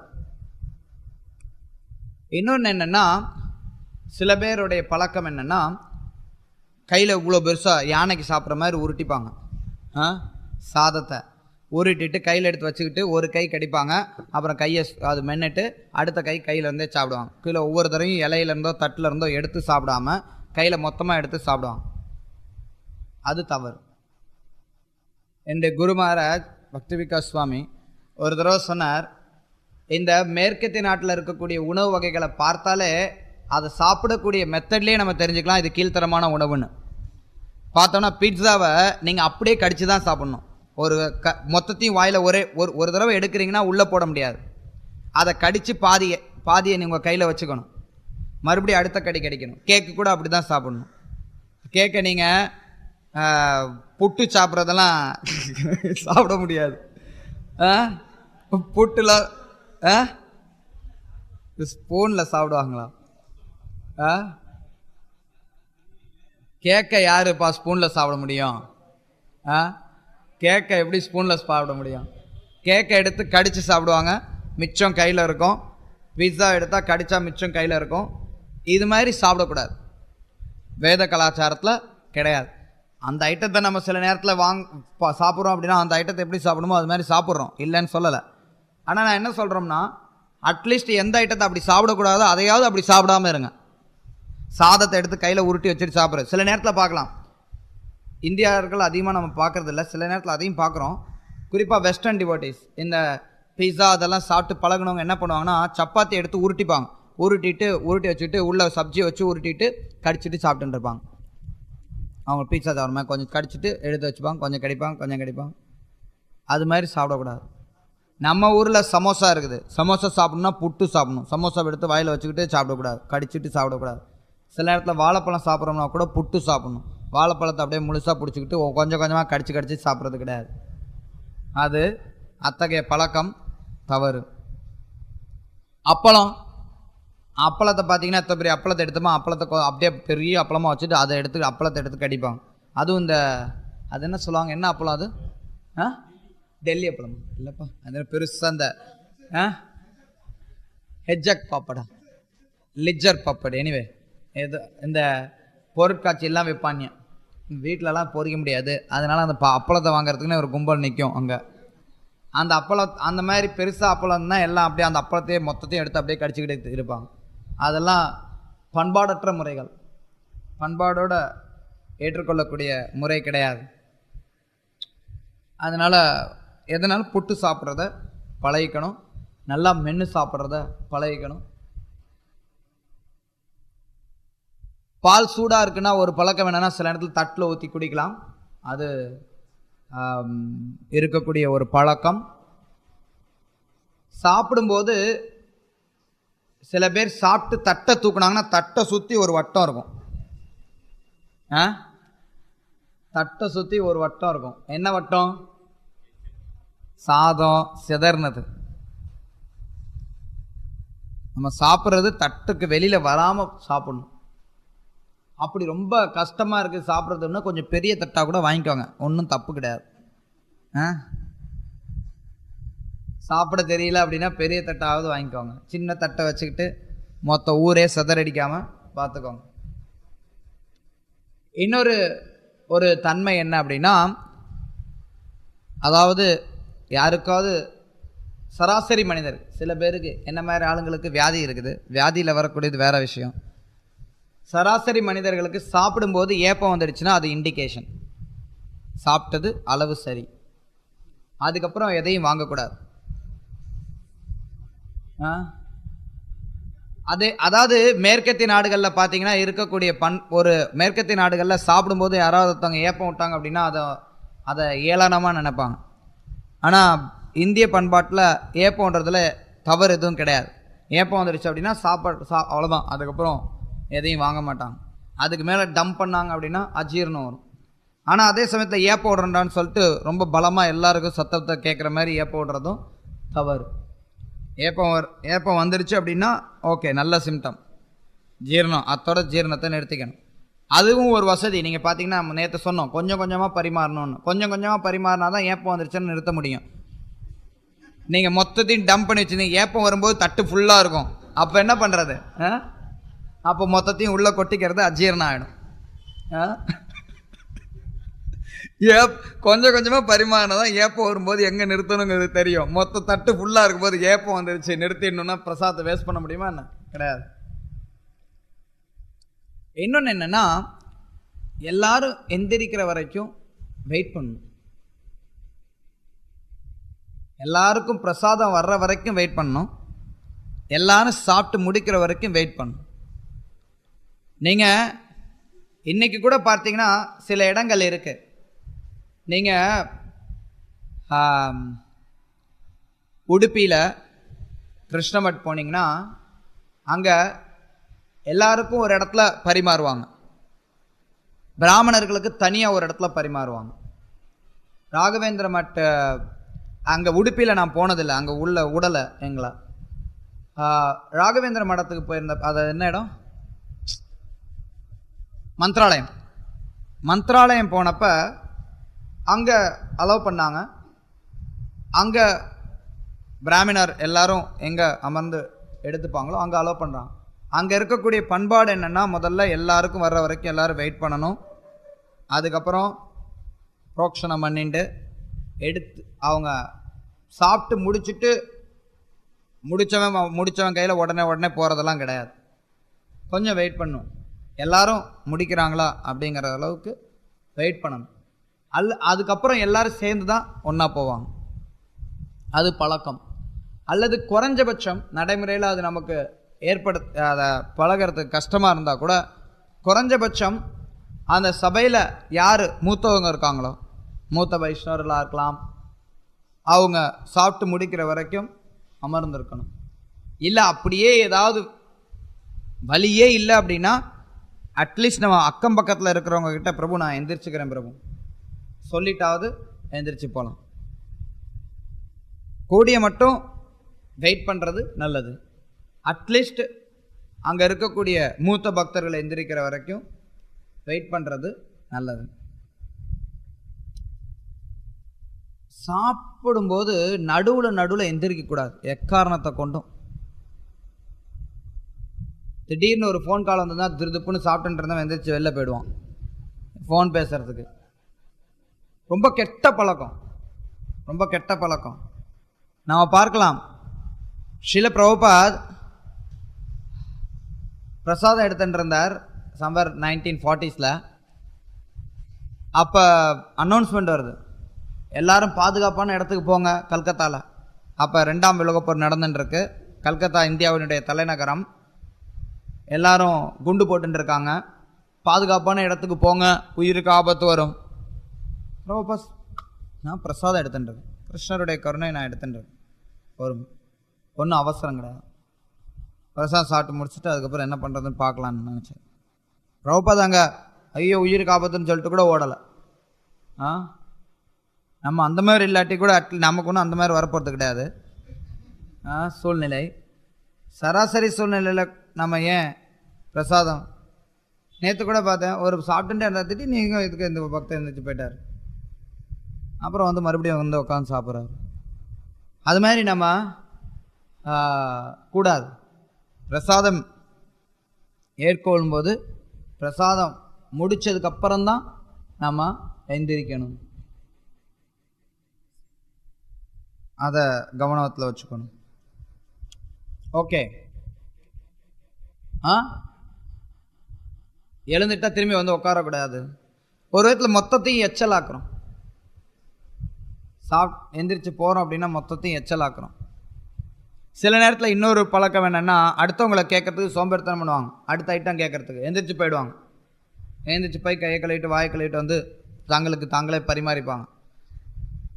யாருமே இல்லாத சூழ்நிலையில் அது பண்ணலாம். ஆனால் யாராவது இருக்கிறாங்க அப்படின்னா கூப்பிடலாம், தவறு கிடையாது. ஹரகிருஷ்ணா பிரபு எனக்கு கொஞ்சம் சாம்பார் ஊற்றுங்களேன். ஐயோ அவர் எப்படி கேட்குறது, அவர் நம்ம சாம்பார் ஊற்று கேட்குறதுக்கு எப்படி, நான் எந்திரிச்சு போகிறேன் அப்படி கிடையாது. ஒரு சாம்பார் ஊற்று கேட்குறதுல ஒன்றும் பெருசாக ஆகிட போகிறது கிடையாது. ஓகே. இன்னொன்று என்னென்னா, எச்சல் தட்டு இலை இதெல்லாம் சாப்பிட்டு முடித்ததுக்கப்புறம் வலது கையில் எடுக்கணும். தட்டை தூக்கி இடது கையில் தூக்கிட்டு போகக்கூடாது.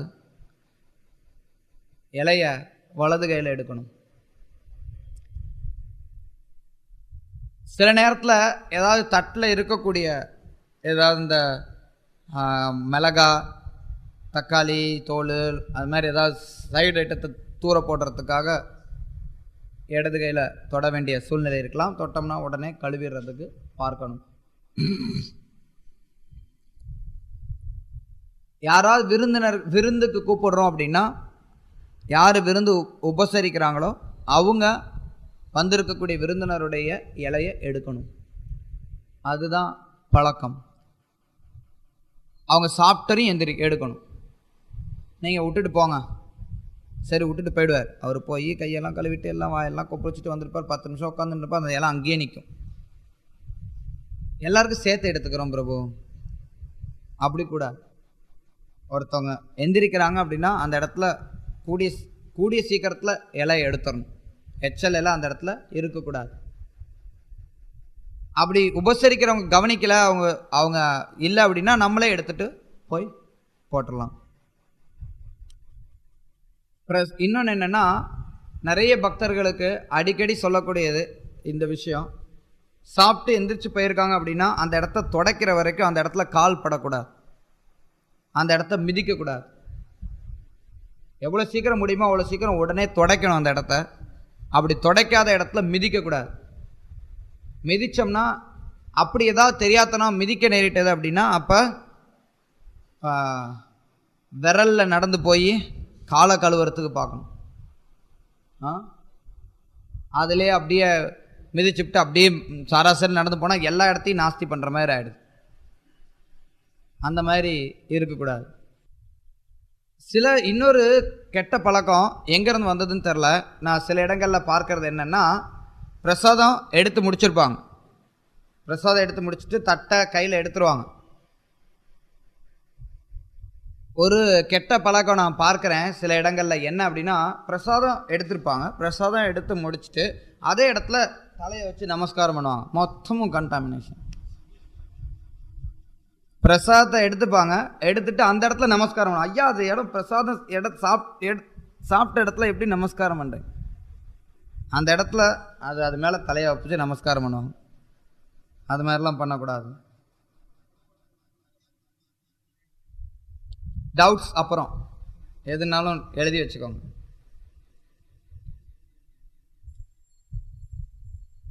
எச்சல் பட்ட உணவுகள், இலை, இதை மிருகங்களுக்கு கொடுக்கக்கூடாது. யாருமே யாரோட உச்சிஷ்டத்தையும் மற்றவங்களுக்கு கொடுக்கக்கூடாது. உச்சிஷ்ட பாதத்தூளி, பாதம் பட்ட நீர், இதை யாருக்கு கொடுக்குறோமோ அவங்களுடைய கர்மாவை நம்ம எடுத்துக்கிறோம்.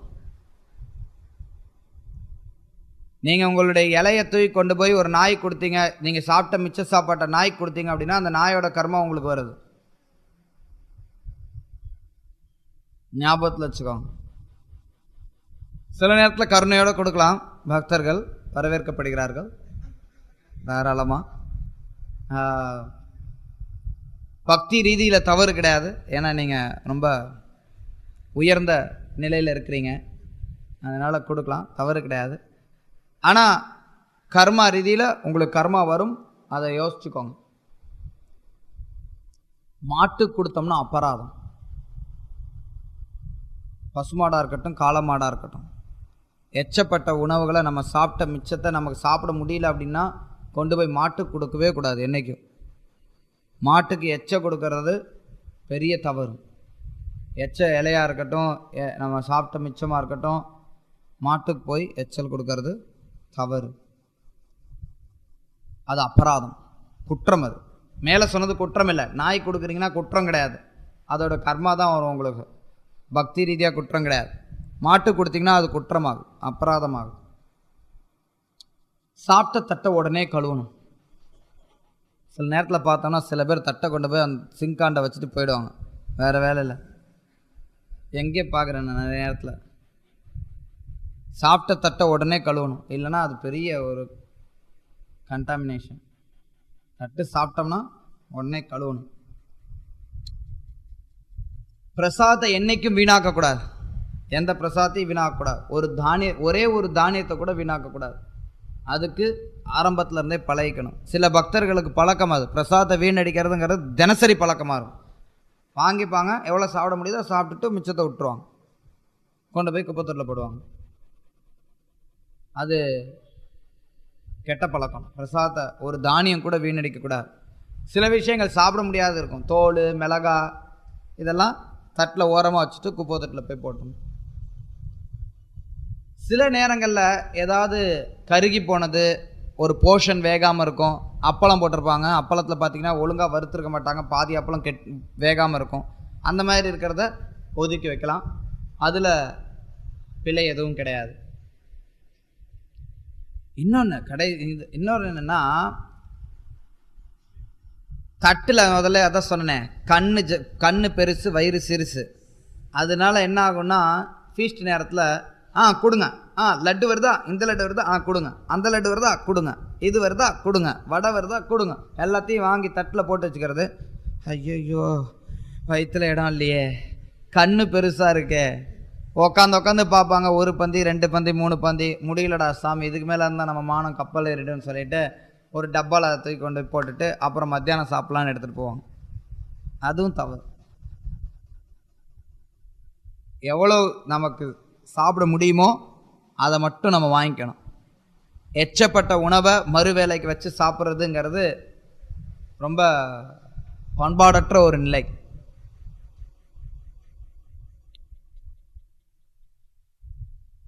பிரசாதம் பிடிக்கல பிரபு, பிரசாதம் நல்லா இல்லை பிரபு. ஸ்ரீல பிரபுபா சொல்றார், அதுக்கு காரணம் நம்மளுடைய கட்டுண்ட நிலை தான் காரணம். பிரசாதம் என்றைக்கும் தெய்வீகமானது. நம்மளுடைய கட்டுண்ட நிலையின் காரணத்தினால இந்த பிரசாதம் சுவையாக இருக்குது, அந்த பிரசாதம் சுவையாக இல்லை அப்படின்னு சொல்லி நம்ம வேறுபடுத்தி பார்க்குறோம். பிரசாதம் சுவையாக இருக்குன்னா பரவாயில்ல, பிரசாதத்தை நம்மளுடைய கட்டுண்ட நிலையினால் சில நேரத்தை சாப்பிட முடியாமல் இருக்கும். சில நேரத்தில் நான் பார்த்துருக்கிறேன், சில பக்தர்கள் ஏதாவது என்னுடைய குரு மகாராஜுக்கு பரிமாறும்போது அதில் எதையாவது தூக்கி கொட்டிடுவாங்க. மகாராஜ் சொல்லுவார், எங்கே போகிறோங்கிறத பொறுத்து சொல்லணும். அங்கே இருக்கக்கூடிய மக்களை சமைக்க சொன்னோம் அப்படின்னா எங்கே போகிறோங்கிறத பொறுத்து சொல்லணும். ஆந்திராவில் போனோம் அப்படின்னா காரமே போடாதான்னு சொல்லணும். ரஷ்யாவுக்கு போனோன்னா நிறைய காரம் போடுன்னு சொல்லணும். ஏன்னா நீங்கள் ஆந்திராவில் போய் காரம் கம்மியாக போடுன்னு சொன்னீங்கன்னா அது நம்ம வாயில் வைக்கவே முடியாது. ரஷ்யாவில் போய் காரம் நார்மலாக போடுன்னு சொன்னோம்னா அது ஒன்றுமே இருக்காது, உப்பு சப்பு எதுவுமே இருக்காது. அது மாதிரி அப்படி சொல்லணும் பார். ஆனால் அதே நேரத்தில் நிறைய நேரங்களில் நம்ம பார்த்துருக்குறோம் அப்படி இருக்காது. இருந்தாலும் மகாராஜ் எதுவும் சொல்ல மாட்டார், ஒரு பாட்டு சாப்பிட்டு போயிடுவார். நம்ம தான் சாப்பிட்டு பார்த்துட்டு தெரிஞ்சுக்கணும். பிரசாதம் பிடிக்குது பிடிக்கலை அப்படிங்கிற மாதிரிலாம் நம்ம இருமைத்தன்மைகளில் இருக்கக்கூடாது. எல்லாரும் படிச்சிருப்பீங்க இந்த புஸ்தகம், பக்குவமான கேள்விகளும் பக்குவமான பதில்களும். இதில் பாப் கோகனோட ஸ்ரீல பிரபுபாதர் ஒரு மேற்கோள் ஒரு உரையாடல் நிகழ்த்துறார். பாப் கேட்குறார் பிரபுபாதர்கிட்ட, பிரசாதம் பற்றிய சில விஷயங்கள் எனக்கு இன்னும் புரியாமல் இருக்கின்றன. ஆனால் நீங்கள் விரும்பினால் அதை பற்றி சிந்தித்து விட்டு நாளை தங்களை கேட்கிறேன். அப்புறம் பிரபுபாத் அப்பயே பதில் சொல்ல ஆரம்பிக்கிறார். பிரபுபாத், பிரசாதம் என்றும் பிரசாதமே. நாம் போதுமான அளவு மேம்பாடு அடையாததால் சில பிரசாதங்கள் நமக்கு பிடிப்பதில்லை. எனக்கு பாவக்காய் வச்சிங்கன்னா பிடிக்காது, இல்லை இது பிடிக்காது அது பிடிக்கும். இப்போ சொல்கிற நம்ம போதுமான அளவு பக்குவம் அடையாதனால அந்த மாதிரி நமக்கு இருக்குங்கிறார். பாப் கேட்குறார், சில பிரசாதத்தில் காரப்பொருட்கள் அதிகமாக சேர்க்கப்படுவதால் அவை என் வயிற்றை புண்படுத்துகின்றன. ப்ரோப்பா சொல்கிறார், அதுவும் சரியாக புரிந்து கொள்ளாததால் தான். இது உயர்ந்த நிலையை பற்றி பிரபுபாதர் இங்கே பேசுகிறார். யார் உயர்ந்த நிலையில் இருக்காங்களோ பிரசாதம் எப்படி இருந்தாலும் பிரசாதம், எனக்கு இது சேரும் சேரலைங்கிறதெல்லாம் அடுத்த நிலை, அதை அடுத்து பேசுவார். பிரபுபாதங்க சொல்கிறார், சரியாக புரிந்து கொள்ளாததால் தான். ஆனால் சமையல் செய்பவருக்கும் பரிவு வேண்டும். கிருஷ்ணருக்கு முதல் தரமான உணவே அளிக்கப்பட வேண்டும். கடைத்தரமான உணவை அளித்தால் அவர் தன் கடமையை சரிவர செய்தவராக மாட்டார். ஆனால் பக்தன் அளிக்கும் எதையும் கிருஷ்ணரால் ஏற்றுக்கொள்ள முடியும். ஒரு பக்தரால் எவ்வகையான பிரசாதத்தையும் அது காரம் மிக்கதாக இருந்தாலும் கூட ஏற்றுக்கொள்ள முடியும். ஹிரண்யகசிபு தன் மகனுக்கு விஷத்தை கொடுத்தான். மகன் அதை கிருஷ்ணருக்கு அர்ப்பணித்தான். மகன் அதை அமுதமாக கருதி குடித்து விட்டான். எனவே மற்றவர்களின் ருசிக்கு காரமாக இருப்பதும் கூட பக்தனுக்கு சுவைமிக்கதாகட்டும். காரம் என்ன பெரிய விஷயமா? பிரகலாதருக்கு விஷம் தரப்பட்டது, உண்மையான விஷம். பூத்தனா ராட்சசியும் கிருஷ்ணருக்கு விஷம் கொடுத்தாள். ஆனால் கிருஷ்ணர் அதை சகஜமாக ஏற்றுக்கொண்டார். அவள் என்னை ஒரு தாயை போல மடியில் எடுத்துக்கொண்டாள் என்று எண்ணி கிருஷ்ணர் விஷத்தை ஏற்றுக்கொண்டு அவளுக்கு முக்தி அளித்தார். கிருஷ்ணர் எதிலும் உள்ள கெடுதியை பற்றி எண்ணுவதில்லை. நல்லவன் கெட்ட அம்சத்தையே காண்பதில்லை, நல்லதையே எடுத்துக்கொள்கிறான்.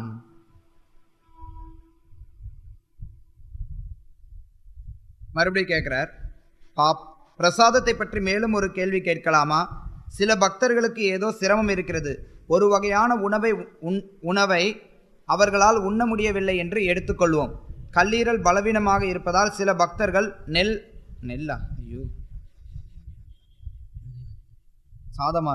சாதம் சாப்பிடுவதில்லை என்பது போல இப்படிப்பட்ட பக்தர்களும் எல்லா வகையான பிரசாதங்களையும் உண்ண வேண்டுமா? இது அடுத்த கேள்வி. அதாவது பிரசாதம் தெய்வீகமானது. அதே சமயத்தில் யார் பிரகலாதருடைய ஸ்தானத்தில் இருக்காங்களோ எப்படி பிரசாதம் இருந்தாலும் அவங்களுக்கு அமிர்தமாயிடும். பார்க்குற ரகுநாதாஸ் கோஸ்வாமி கூட அவர் பசுக்கள்லாம் சாப்பிட்டு வேண்டான்னு போடுறத எடுத்துகிட்டு வந்து கழுவி அமிர்தமாக சாப்பிடுவார். சைத்தன்ய மகாபிரபுவும் அது அமிர்தமாக இருக்குது, நான் சாப்பிட்ற எல்லா பிரசாதத்துலையும் இதுதான் பிரமாதமாக இருக்குன்னு வந்து சொல்லுவார். சைத்தன்ய மகாபிரபு ஏதோ பேருக்காக சொல்லலை, உண்மையிலே சொல்கிறார் அந்த இடத்துல. ஏன்னா பக்தியில் அந்த நிலையில் இருக்கிறவங்களுக்கு அது அப்படி ஆகிடும். அது அடுத்து கேள்வி கேட்குறார், சரி சில பேருக்கு வயிற்றில் ஏதாவது பிரச்சனை இருக்குது, அவங்க அதை சாப்பிட்டா பிரச்சனை ஆகிடும், அவங்களும் அந்த பிரசாதத்தை கண்டுக்காமல் சாப்பிடணுமா அப்படின்னு கேட்குறார். பிரபுபா சொல்கிறார், இல்லை, முழுமை பெறாத பக்தர்கள் இப்படி பாகுபாடுகளை அனுசரிக்கலாம். ஆனால் முழுமை பெற்ற பக்தனுக்கு இந்த வேறுபாடுகள் எல்லாம் இருப்பதில்லை. முழுமை பெற்ற பக்தர்களை நீங்கள் ஏன் பின்பற்ற வேண்டும்? யாரையும் நம்ம நகல் செய்யக்கூடாது. உங்களுக்கு பாகுபடுத்தும் தன்மை இருக்கிற வரை நீங்கள் முழுமையான பக்தன் அல்ல. ஆனால் பக்குவம் பெற்ற பக்தனை போல பாவனை செய்து கொண்டு எல்லாவற்றையும் நீங்கள் ஏன் சாப்பிட வேண்டும்? கேள்வி கேட்குறார் பிரபுபாத். என்னமோ நான் அப்படியே பெரிய உயர்ந்த நிலையில் இருக்கிறேன், எதை போட்டாலும் சாப்பிடுன்னு சொல்லி சாப்பிட்றது, அப்புறம் போய் வயிற்றில் பிரச்சனையாச்சுன்னு சொல்லிட்டு 10 நாள் படுத்துக்கிறது, அது மாதிரி இருக்கக்கூடாது. பிரபுபாத் தொடரார், இதில் முக்கியம் என்னவென்றால் பக்குவமடைந்த பக்தன் எந்தவித பாகுபாடும் பார்ப்பதில்லை. கிருஷ்ணருக்கு அர்ப்பணிக்கப்படும் எதுவும் அவனுக்கு அமுதம், அவ்வளவே. கிருஷ்ணர் பக்தனிடமிருந்து எதையும் ஏற்றுக்கொள்கிறார், தன் பக்தன் அளிக்கும் எதையும் ஏற்றுக்கொள்கிறார். இதுவே ஒரு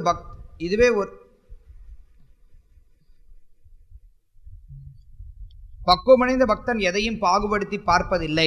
நான் பக்குவமடைந்த பக்தனாக இருந்தால் பாகுபாட்டு உணர்வு என்னில் இருக்கும்போது நான் ஏன் முழுமையான பக்தனைப் போல பாவனை செய்ய வேண்டும்? அதான் பிரபுபாத் என்ன சொல்றாருன்னா, நம்ம பாகுபடுத்தி பார்க்குறோம் அப்படின்னா நம்ம பக்குவம் அடையல.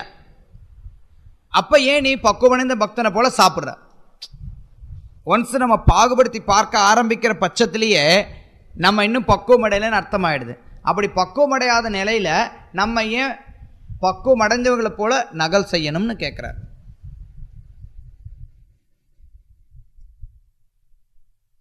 நான் முழுமையான பக்தனாக இல்லாவிடில் என்னால் எல்லாவற்றையும் ஜீரணிப்பது சாத்தியமல்ல. பக்தன் மூடனாக இருக்கக்கூடாது. கிருஷ்ணயே பஜசே படா சதுர் என்று சொல்லப்படுகிறது. எனவே பக்தன் தன் நிலையை அறிந்திருக்கிறான். மற்றவர்களை உரிய முறையில் சமாளிப்பதற்கான அறிவு அவனுக்கு இருக்கிறது. எப்படி பக்தர்கள் பிரசாதம் தெய்வீகமானது, அதே நேரத்தில் பயிற்சியில் இருக்கக்கூடிய நம்ம எல்லாரும் அதை நம்மளுடைய உடலுக்கு எது உகந்ததுங்கிறத பார்த்து ஏற்றுக்கொள்வதிலையும் தவறு கிடையாது. அதே நேரத்தில் நம்ம பார்க்குறோம், ஸ்ரீல பிரபுபாதர் சில நேரங்களில் ஒழுங்காக பிரசாதம் கிருஷ்ணருக்கு ஒழுங்காக தயாரிக்காததை கண்டிச்சிருக்கிறார். இங்கே பார்க்கலாம், மெக்சிகோவில் ஒரு தடவை சொல்கிறார், இந்த பூரி எல்லாம் என்ன ரொம்ப மோசமாக இருக்குது, இந்த காய்கறி ரொம்ப மட்டமாக இருக்குது. பிரபு சொல்கிறார், this puris are terrible, this vegetable is horrible, this prasadam is not good, deity worship must be first class. பகவானுக்கு பண்ணுறது எல்லாமே முதல் தரமாக இருக்கணும். நீங்கள் விக்கிரகத்தை நல்லா வழிபடணுங்கிறார். நைரோபியில் ஒரு தடவை அவருக்கு மேஸ் மூஸ், any idea what is this? மக்காச்சோளம். ஓகே, ஒரு தடவை பிரபுபாதுக்கு நைரோபியில் மக்காச்சோளத்தில் ஏதோ பண்ணி கொடுத்துருக்காங்க. பிரபுபாதை பார்த்துட்டு, இது என்ன பண்ணி சாப்பிட்ற சாப்பாடு தர்றேன்னு, இவ்வளோ கல் மாதிரி இருக்குதுன்னு. அப்புறம் அந்த சுண்டலை பார்த்துட்டு அவர் சார், இது என்ன குதிரை சாப்பிட்ற மாதிரி தர்ற, கல் மாதிரி இருக்குதுன்னு திட்டினார். அப்புறம் உடனே என்ன பண்ணார்னா, அங்கே இருந்த ஒரு டிவோட்டி ஹரி கிருப்பான்னு சொல்லி ஒரு அமெரிக்க கருப்பர் இனத்தை சார்ந்த அவர் என்ன பண்ணார்னா, உடனே கிச்சனுக்கு போய் கொஞ்சம், ஐயோ இதெல்லாம் வேகாமல் கொடுத்துட்டாங்க பிரபுபாதுக்கு, பண்ணி சாப்பிட்ற மாதிரி இருக்குதுங்கிறாரு, குதிரை சாப்பிட்ற மாதிரி இருக்குதுன்னு திட்டுறாருன்னு சொல்லிட்டு போய் காய்கறிலாம் வேக வச்சு பிரபுபாது கொண்டு வந்து கொடுத்தார். அதுலேயும் எந்த உப்பு இல்லை, உரப்பு இல்லை, ஒன்றுமே இல்லை. அதை பார்த்துட்டு பிரபுபாது அது திட்டினார், இதென்ன நாய் சாப்பிட்ற மாதிரி இருக்குன்னு.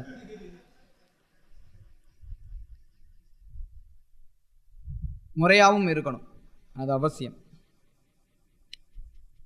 சாப்பிட்டதுக்கப்புறம் சாப்பிட்றது இது, சாப்பிட்டதுக்கப்புறம் இலைய உள்புறமாக மடிக்கணும். இப்படி மடிக்கணும், இப்படி மடிக்கக்கூடாது. இலை வீட்டுக்கு போனால் தான் எப்படி மடிக்கணும்னு சொல்லுவாங்க. பிரசாதம் எடுத்துக்கும் போது உள்புறமாக இலையை மடிக்கணும். 3 தடவை வாய் கொப்பளிக்கணும். அவங்கவுங்க தட்டை அவங்கவுங்களே கழுவுறது நல்லது. குளியல் அறையில் போய் கழுவுறதோ, பாத்திரத்தை கழுவுறதோ, சாப்பிட்ட தட்டை கழுவுறதோ கூடாது. டாய்லெட்டில் போய். இன்னொன்று என்னென்னா, நிறைய பேர் உட்கார்ந்து உணவு எடுத்துக்கிறாங்க அப்படின்னா அந்தந்த இடத்த அவங்கவுங்க தொடச்சிட்டு போகிறாங்க. அதுக்கப்புறம் கூட மொத்த ஹாலையும் ஒரு தடவை துடைக்கிறது நல்லது. சாப்பிட்டதுக்கப்புறம் உடனே தூங்கக்கூடாது, உடனே வலுவான வேலைகளை செய்யக்கூடாது, உடனே பயணம் செய்யக்கூடாது. இந்த 3ஐயும் தவிர்க்கிறது நல்லது. கொஞ்ச நேரம் மென்மையாக நடக்கலாம், ஆனால் ரொம்ப வலுவாக நடக்கக்கூடாது. ரொம்ப தூரத்துக்கு பிரயாணம் அந்த மாதிரி நடக்கக்கூடாது. எப்போ சாப்பிட்ணும்? செரிச்சதுக்கப்புறம் சாப்பிட்ணும். அதுதான் ஆயுர்வேதிக் மெத்தட். ஏற்கனவே போட்ட உணவு செரிச்சிருச்சுன்னா சாப்பிட்ணும். எப்போ செரிக்கும் அதை நம்ம நெறிப்படுத்தணும், அது அவசியமாகுது. பொதுவாக கொஞ்சமாக சாப்பிட்டோம் அப்படின்னா ஒரு 3 மணி நேரம் 4 மணி நேரத்தில் செரிக்கும். அதிகமாக சாப்பிட்டோம்னா 5 மணி நேரம் 6 மணி நேரத்தில் செரிக்கும். சாப்பிடும்போது தண்ணி குடிக்கிறது நல்லதில்லை. சில பேருக்கு விக்கிக்கும், அடைச்சிக்கும். அந்த நேரத்தில் கொஞ்சம் வேணால் கொஞ்சமாக தண்ணி குடிக்கலாம். பொதுவாக சமைக்கிறவங்க வெறும் ட்ரையாக சமைக்கக்கூடாது. எப்போவுமே அதில் ஏதாவது கொஞ்சம் நீர்த்த பதார்த்தங்களும் இருக்கணும், அப்போ அடைக்காது. வெறும் ட்ரையாக இருந்ததுன்னா அடைக்கும். இப்போ தோசையெல்லாம் சாப்பிட்றோம் அப்படின்னா கண்டிப்பாக அடைக்கும், ஏன்னா அது ட்ரையாக இருக்கும். அதுக்கு சாம்பார் இருந்ததுன்னா அடைக்காது. அது இல்லை, பொதுவாக சில நேரத்தில் தோசையும் இட்லி பொடியும் வச்சோன்னா தண்ணி இல்லாமல் சாப்பிட்றது ரொம்ப கஷ்டமாக இருக்கும். ஆனால் அது நல்லதல்லன்னு சொல்லப்படுது ஆயுர்வேதத்தில். ஏன்னா ஜீரண சக்தியை குறைச்சிருது. சாம்பாரில் இருக்கக்கூடிய நீர் வந்து அதில் கொஞ்சம் சூடு இருக்கும். அதனால் அது உங்களுடைய ஜீரணத்தை தடுக்காது. நம்ம முக்கியமாக சாப்பிடக்கூடியது, நிறைய சாப்பிட்றது மத்தியான வேலையில் சாப்பிடணும். காலையிலையோ ராத்திரியோ நிறைய சாப்பிடக்கூடாது. கலிகாலத்தில் பார்த்தீங்கன்னா எல்லாம் வேலைக்கு போகிறாங்க, ஆஃபீஸுக்கு போகிறாங்க, ஸ்கூலுக்கு போகிறாங்க, டிஃபனில் துளுக்கொண்டு கட்டிட்டு போய் மத்தியானம் சாப்பிட்றாங்க. காலையில் நல்லா வயிறு முட்டை சாப்பிட்றாங்க, ராத்திரி வயிறு முட்டை சாப்பிட்றாங்க. ரெண்டுமே தப்பு. என்ன பண்ணுறது? சில நேரத்தில் நடைமுறை சூழ்நிலைகள் கஷ்டமாக இருக்கலாம். கூடிய மட்டும் அனுசரிக்க முடிஞ்சால் அனுசரிக்கலாம். ஏன்னா மத்தியான நேரத்தில் சூரியன் உச்சியில் இருக்கிறதுனால நம்ம சாப்பிடக்கூடிய உணவு எளிமையாக செரிக்கும். அதனால் மதிய நேரத்தில் நல்லா சாப்பிடணும். இரவு நேரத்தில் முடிந்தால் எதையுமே எடுத்துக்கொள்ளாமல் இருக்கலாம், இல்லை கம்மியாக சாப்பிடணும். ராத்திரி நேரத்தில் அதிகமாக சாப்பிட்றது ரொம்ப பெரிய தவறு. காலையில் மங்களாரத்துக்கு எந்திரிக்க முடியாது. ராத்திரி நிறைய சாப்பிட்டோம் அப்படின்னா காலையில் மங்களாரத்துக்கு எந்திரிக்கிறது சிரமமாக இருக்கும். இரவில் அதிகமாக சாப்பிடக்கூடாது. பால் மட்டும் சாப்பிட்றது நல்லது. இல்லை அதை கூட தவிர்க்கலாம்.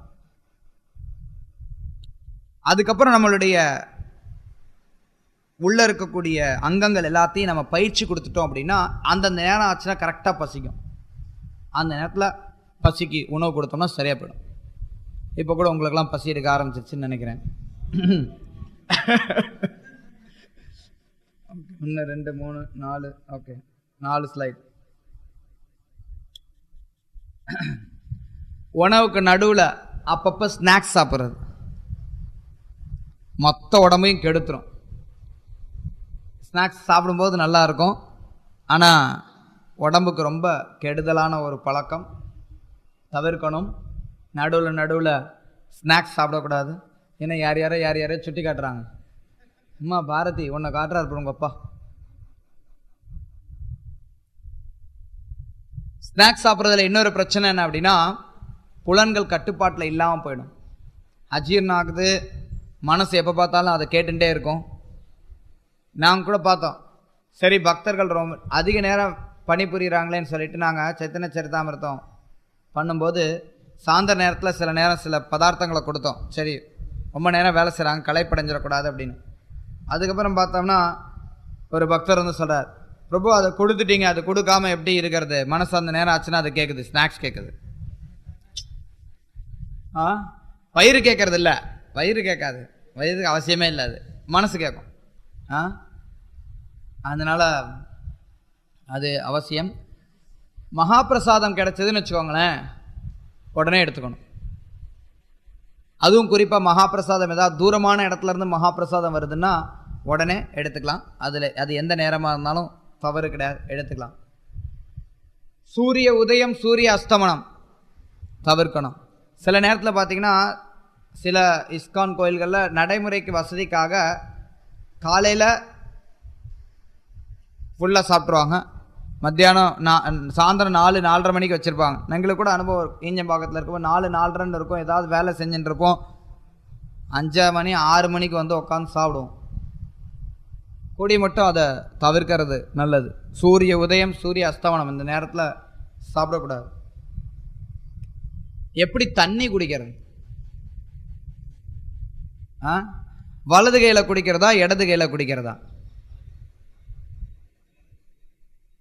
வலது கையில் குடிக்கிறதா இடது கையில் குடிக்கிறதா?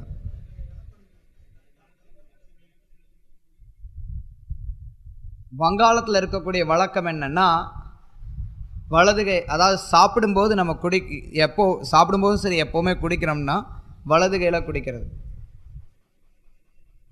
தென்னிந்தியாவில் ஒரு பழக்கம் என்ன அப்படின்னா, தண்ணீர் மட்டும் இடது கையில் குடிப்பாங்க.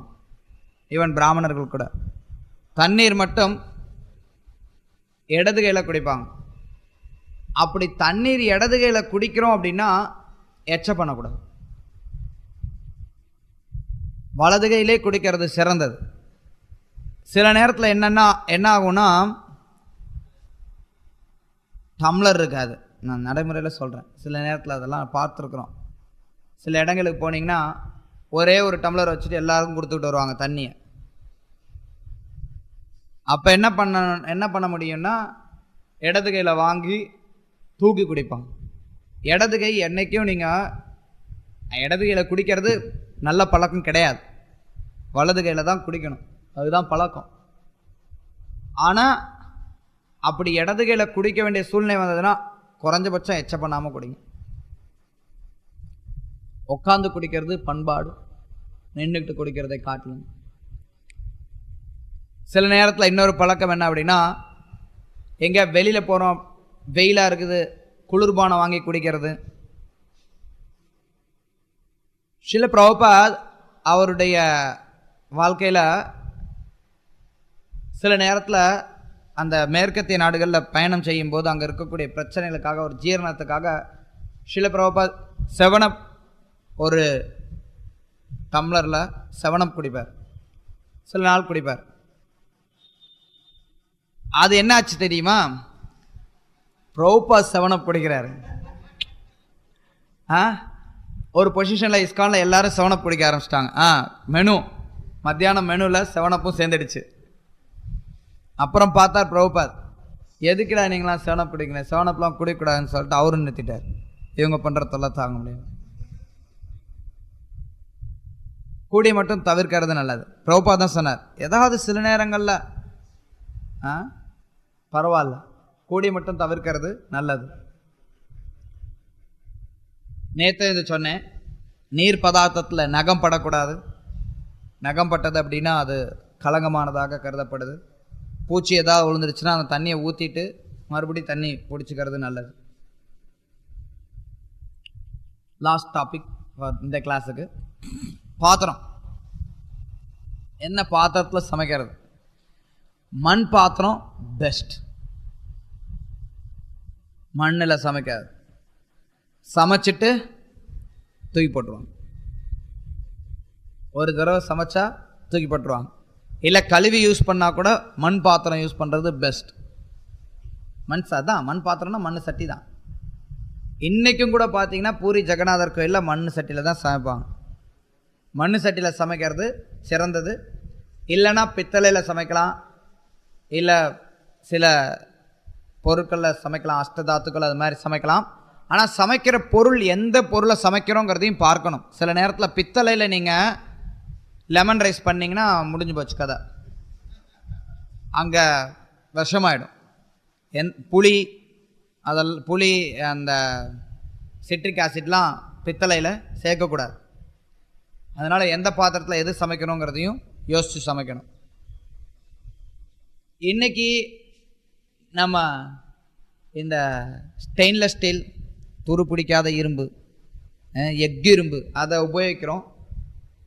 பண்பாடில் அது மாதிரி கிடையாது, இரும்பில் எதையுமே உபயோகிக்கக்கூடாதுன்னு சொல்லப்படுது. இருந்தாலும் பொதுவாக இன்றைக்கு ஏற்கப்படக்கூடியதாக இருக்குது.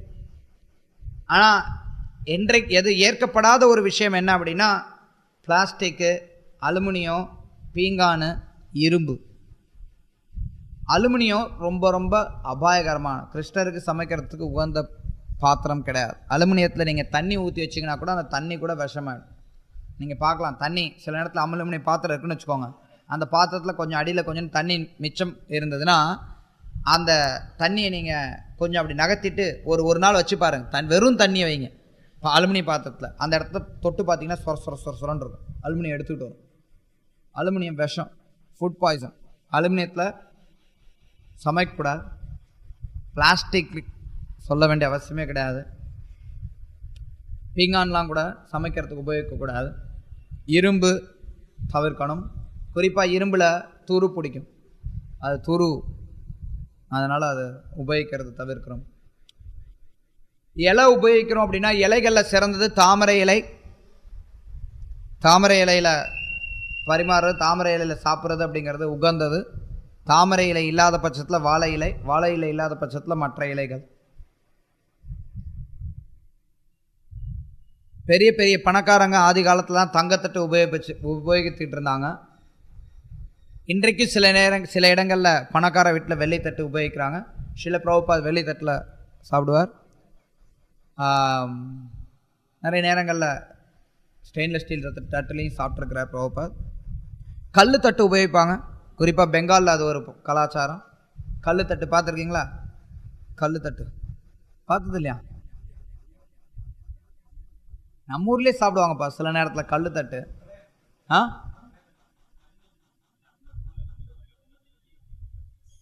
கல்லில் தட்டு நீங்கள் பெங்காலில் போனீங்கன்னா ரொம்ப காமன் கல் தட்டு.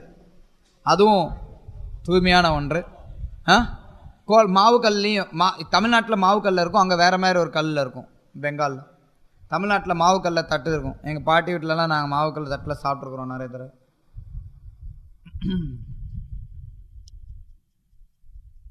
யூஸ் அண்ட் த்ரோ ஐட்டம்ஸ் கூடிய மட்டும் பேப்பரு இல்லை இயற்கையை சார்ந்த பொருட்கள் நல்லது. இந்த பிளாஸ்டிக் எல்லாம் அவாய்ட் பண்ணுறது நல்லது. அசைவ உணவு சமைச்ச பாத்திரத்தில் கிருஷ்ணருக்கு சமைக்கிறது நல்லதில்லை. நேற்று ஒரு கேள்வி எழுப்பினேன். நான் போகிற இடத்துல என்ன பண்ணுறது, ஏதாவது என்ன எப்படி அனுசரிக்க முடியுமோ அப்படி அனுசரிக்கலாம்.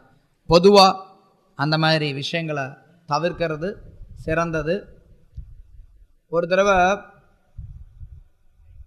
நான் மகாராஜுக்கு சேவை பண்ணிட்டு இருந்தப்ப கேஸ் தீர்ந்து போச்சு. நாங்கள் தனியாக ஒரு மலையில், ஏற்காடு மலையில் இருந்தோம். ராத்திரி பால் கொடுக்கணுங்கிறதுக்காக, பால் தானே பாலுக்கு தோஷம் கிடையாதுன்னு சொல்லிட்டு நான் பக்கத்தில் ஒருத்தவங்க வீட்டில், இங்கே அவங்க பாத்திரம் கிடையாது நம்ம பாத்திரம் தான், எடுத்துகிட்டு போனேன். எடுத்துகிட்டு போய் சுட வச்சு கொண்டு வந்தேன். யாராவது கேட்டால் என்ன பண்ணேன் எது பண்ணேன், அங்கே அந்த வாட்ச்மேன் வீட்டில் போய் காய்ச்சிட்டு வந்தேன். அப்படியே பார்த்தார், ஹீ இஸ் அ மீட் ஈட்டர்னு, மாமிசம் சாப்பிட்றவனாச்சு. நோ மகாராஜ், நான் எங்களோட நம்ம பாத்திரம் தான் கொண்டு போனேன். ஸ்டவ்வு அவன் ஸ்டவ்வு தானே என்னார். அதனால் கூடி மட்டும் தவிர்க்கிறது நல்லது. ஆனால் மகாராஜ் அதை எடுத்துட்டார், தவிர்க்கல, அவர் எடுத்துட்டார். இருந்தாலும் அது கூடி மட்டும் தவிர்க்கலாம். நேற்று கேட்ட கேள்வி மாதிரி போகிறோம் ஒரு இடத்துல வேறு வழியே இல்லைன்னா பரவாயில்ல, கூடிய மட்டும் தவிர்க்கிறது சிறந்தது. உடஞ்ச பாத்திரத்தை யூஸ் பண்ணக்கூடாது. சாப்பிட்றதுக்காகட்டும் சமைக்கிறதுக்காகட்டும் விரிசல் விட்டது அப்படின்னா அது ஸ்கிராப்.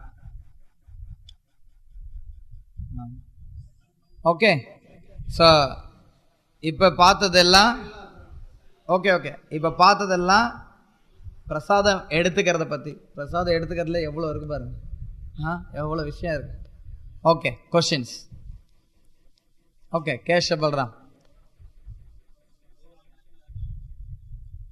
சில நேரத்தில் நம்ம பிரசாதம் எங்கேயாவது இருந்து கிடைக்கும் போது யார் சமைச்சாங்க என்ன சமைச்சாங்கன்னு தெரியாட்டி நெருடலாக இருக்குமே, தெரிஞ்சுக்கிறது நல்லது. சிம்பிள். உங்கள் கேள்வியிலே உங்களுக்கு பதில் இருக்கு. எஸ் பிரபு.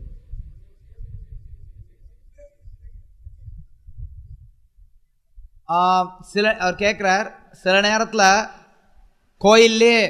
கோயில் பிரசாதத்தை எடுத்தால் கூட நம்மளுடைய உணர்வுகள் பாதிக்கப்படுற மாதிரி நமக்கு தோணலாம்.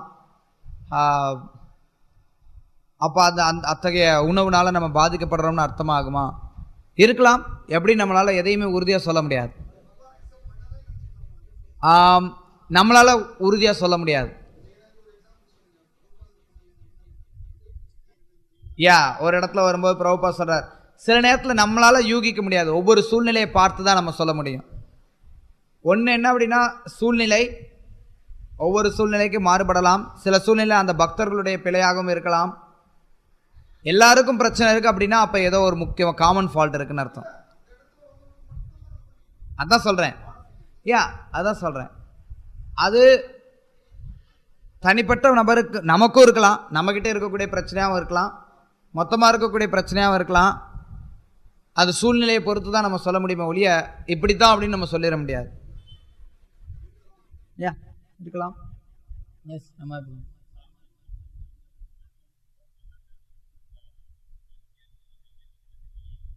தட்டுக்கு வெளியில் முருங்கைக்காய் அதெல்லாம் வைக்கிறது எப்படி? கூடுமான வரைக்கும் தவிர்க்கணும். தவிர்க்கிறது சிறந்தது. தொன்று தொட்டு இருக்கக்கூடிய பழக்கத்தில் பெருசாக இருக்கும், இலை பெருசாக இருக்கும், ஒரு ஓரமாக வைக்கலாம். சில நேரத்தில் சில பதார்த்தங்களில் எடுக்கும்போது அளவில் இருக்கும்போது உள்ளே வைக்கிறது கஷ்டமாக இருக்கும். பொதுவாக வெளியில் வைக்கிறது நல்லது கிடையாது. சில நேரத்தில் தவிர்க்க முடியாத சூழ்நிலையில் வெளியில் வைக்கலாம், ஒன்றும் பெரிய விஷயமும் கிடையாது. நீங்கள் இப்போ ஏதாவது நிறைய இருக்குது, ஏற்கனவே தட்டில் நிறைய இருக்குது, விசேஷ நாளாக இருக்குது, நிறைய கொடுத்துட்டாங்க, அடுத்தடுத்த ஐட்டம் கொடுத்துட்டாங்க, தட்டில் இடமே இல்லை. பெஸ்ட் என்ன அப்படின்னா, அந்த மாதிரி இடமே இல்லாத சூழ்நிலைக்கு வாங்குறவங்களும் வச்சுக்கூடாது, சர்வ் பண்ணுறவங்களும் வச்சுக்கூடாது. சர்வ் பண்ணுறவங்க கொஞ்சம் கொஞ்சமாக சர்வ் பண்ணணும், வாங்குறவங்க கொஞ்சம் கொஞ்சமாக வாங்கி சாப்பிட்ணும். சில நேரத்தில் தவிர்க்க முடியாமல் போச்சு, இடம் இல்லை, உள்ளே வச்சுக்கிறத காட்டில் வெளியில் வைக்கலாம், பெரிய விஷயம் கிடையாது. கூடுமான வரைக்கும் உள்ளே வைக்கிறது சிறந்தது. நம்மளுடைய தட்டிலேயே ஒரு ஓரமாக முருங்கைக்காய், சக்கை, தக்காளி தோல் அதெல்லாம் நம்மளுடைய தட்டிலேயே ஒரு ஓரமாக வைக்கிறது நல்லது. வெளியில் தூக்கி போட்டோம் அப்படின்னா அது இந்த இடமும் ஒரு மாதிரி ஆடாக இருக்கும், பண்பாடாகவும் தெரியாது. அவாய்ட் பண்ணுறது நல்லது.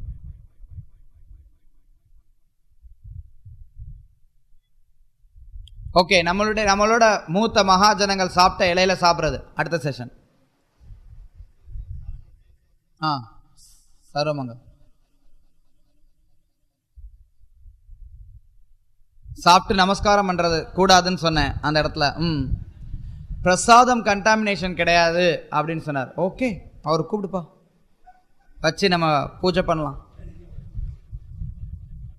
அத்தகைய உணர்வு பெற்ற நிலையில், உயர்வு பெற்ற நிலையில் ஒருத்தர் இருந்தார்னா கிடையாது.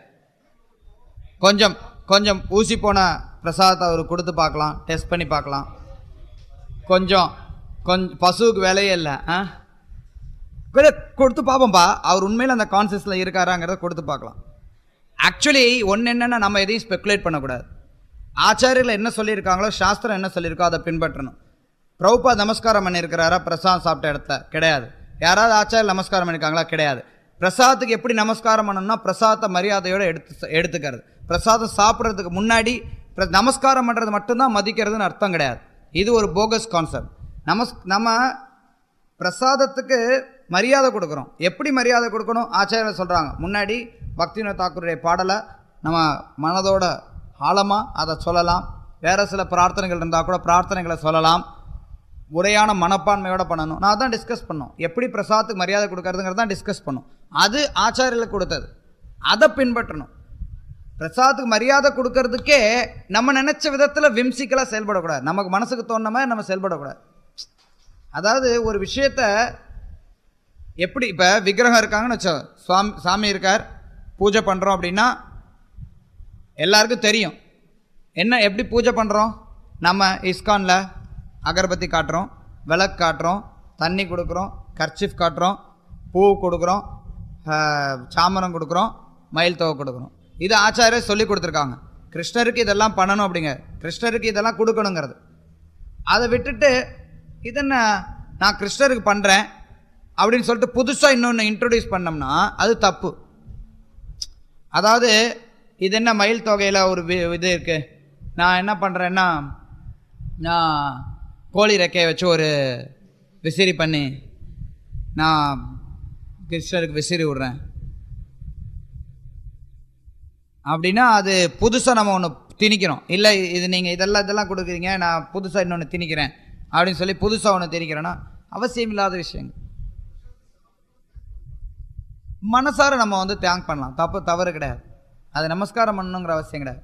நீங்கள் பார்த்தீங்கன்னா இதில் தொன்று தொட்டு இருக்கக்கூடிய பிராமண பண்பாட்டில் சாப்பிட்டு முடிச்சதுக்கப்புறமும் பகவானுக்கு நன்றி சொல்லுவாங்க. அந்த பழக்கம் இருக்குது. அவங்க புரோக்ஷனம் பண்ணிட்டு முடிச்சுப்பாங்க, புரோக்ஷனம் பண்ணி ஆரம்பிப்பாங்க, புரோக்ஷனம் பண்ணி முடிப்பாங்க. That is okay. அதான் சொல்கிறேன், சாஸ்திரங்கள், ஆச்சாரியர்கள், தொன்று தொட்டு வரக்கூடிய சம்பிரதாயத்தை பின்பற்றக்கூடிய பழக்கங்கள் இருக்குது அப்படின்னா அதை பின்பற்றத தவறு கிடையாது.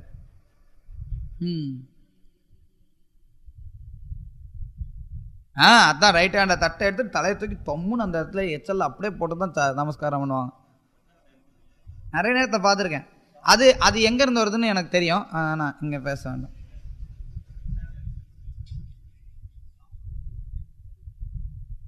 சாப்பிட உடனே தூங்கக்கூடாது, பயணம் பண்ணக்கூடாது, உடனடியாக மலம் கழிக்கக்கூடாது, உடனடியாக சிறுநீர் கழிக்கவும் கூடாது. ஆமாம், பொதுவாக சாப்பிட்றதுக்கு முன்னாடி சிறுநீர் கழிச்சிட்டு வர்றது நல்லது. அரை மணி நேரம் முன்னாடி குடித்தது நல்லது. ரொம்ப தாகமாக இருக்குன்னா குடிக்கலாம், பட் அந்த மாதிரி வச்சுக்கூடாது. ஆமாம் ஆமாம், அதுதான் சொன்னேனே, முதல்ல சொன்னனே, மனுஸ்மிருதியில இருந்து சொன்னனே.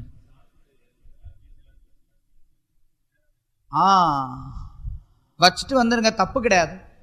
வீட்டில் ஆக்சுவலி அங்கே போய் வைக்கிறதோட சாப்பிட்ட இடத்துல வச்சிடுறது நல்லது.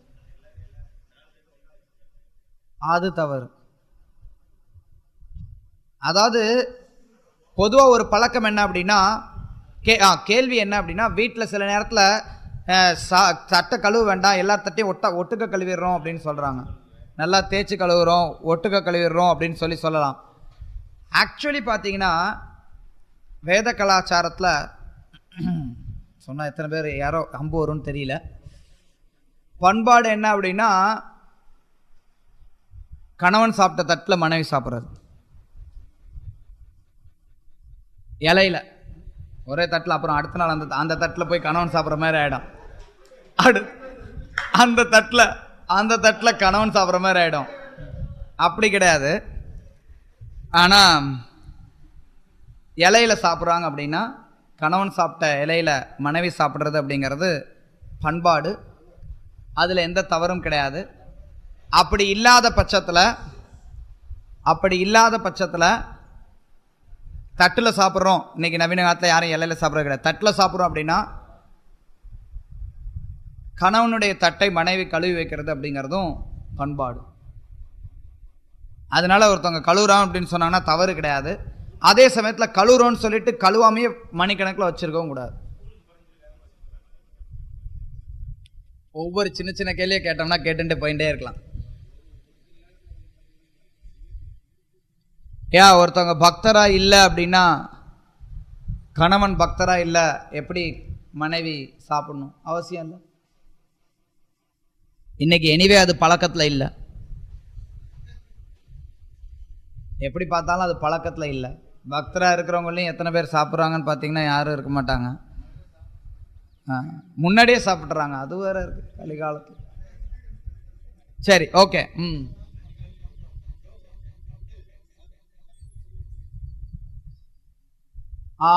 கழுவி நம்ம வச்சதுக்கப்புறம் அந்த அது நம்ம எந்த அளவுக்கு பின்பற்றுறோங்கிறத பொறுத்து இருக்கு. ஒன்றும் பெரிய விஷயமும் கிடையாது. தூய்மையாக இருந்ததுன்னா, ஈரத்தன்மையோடு இருந்தது அப்படின்னு. சில இடங்களில் அதையும் தவிர்ப்பாங்க.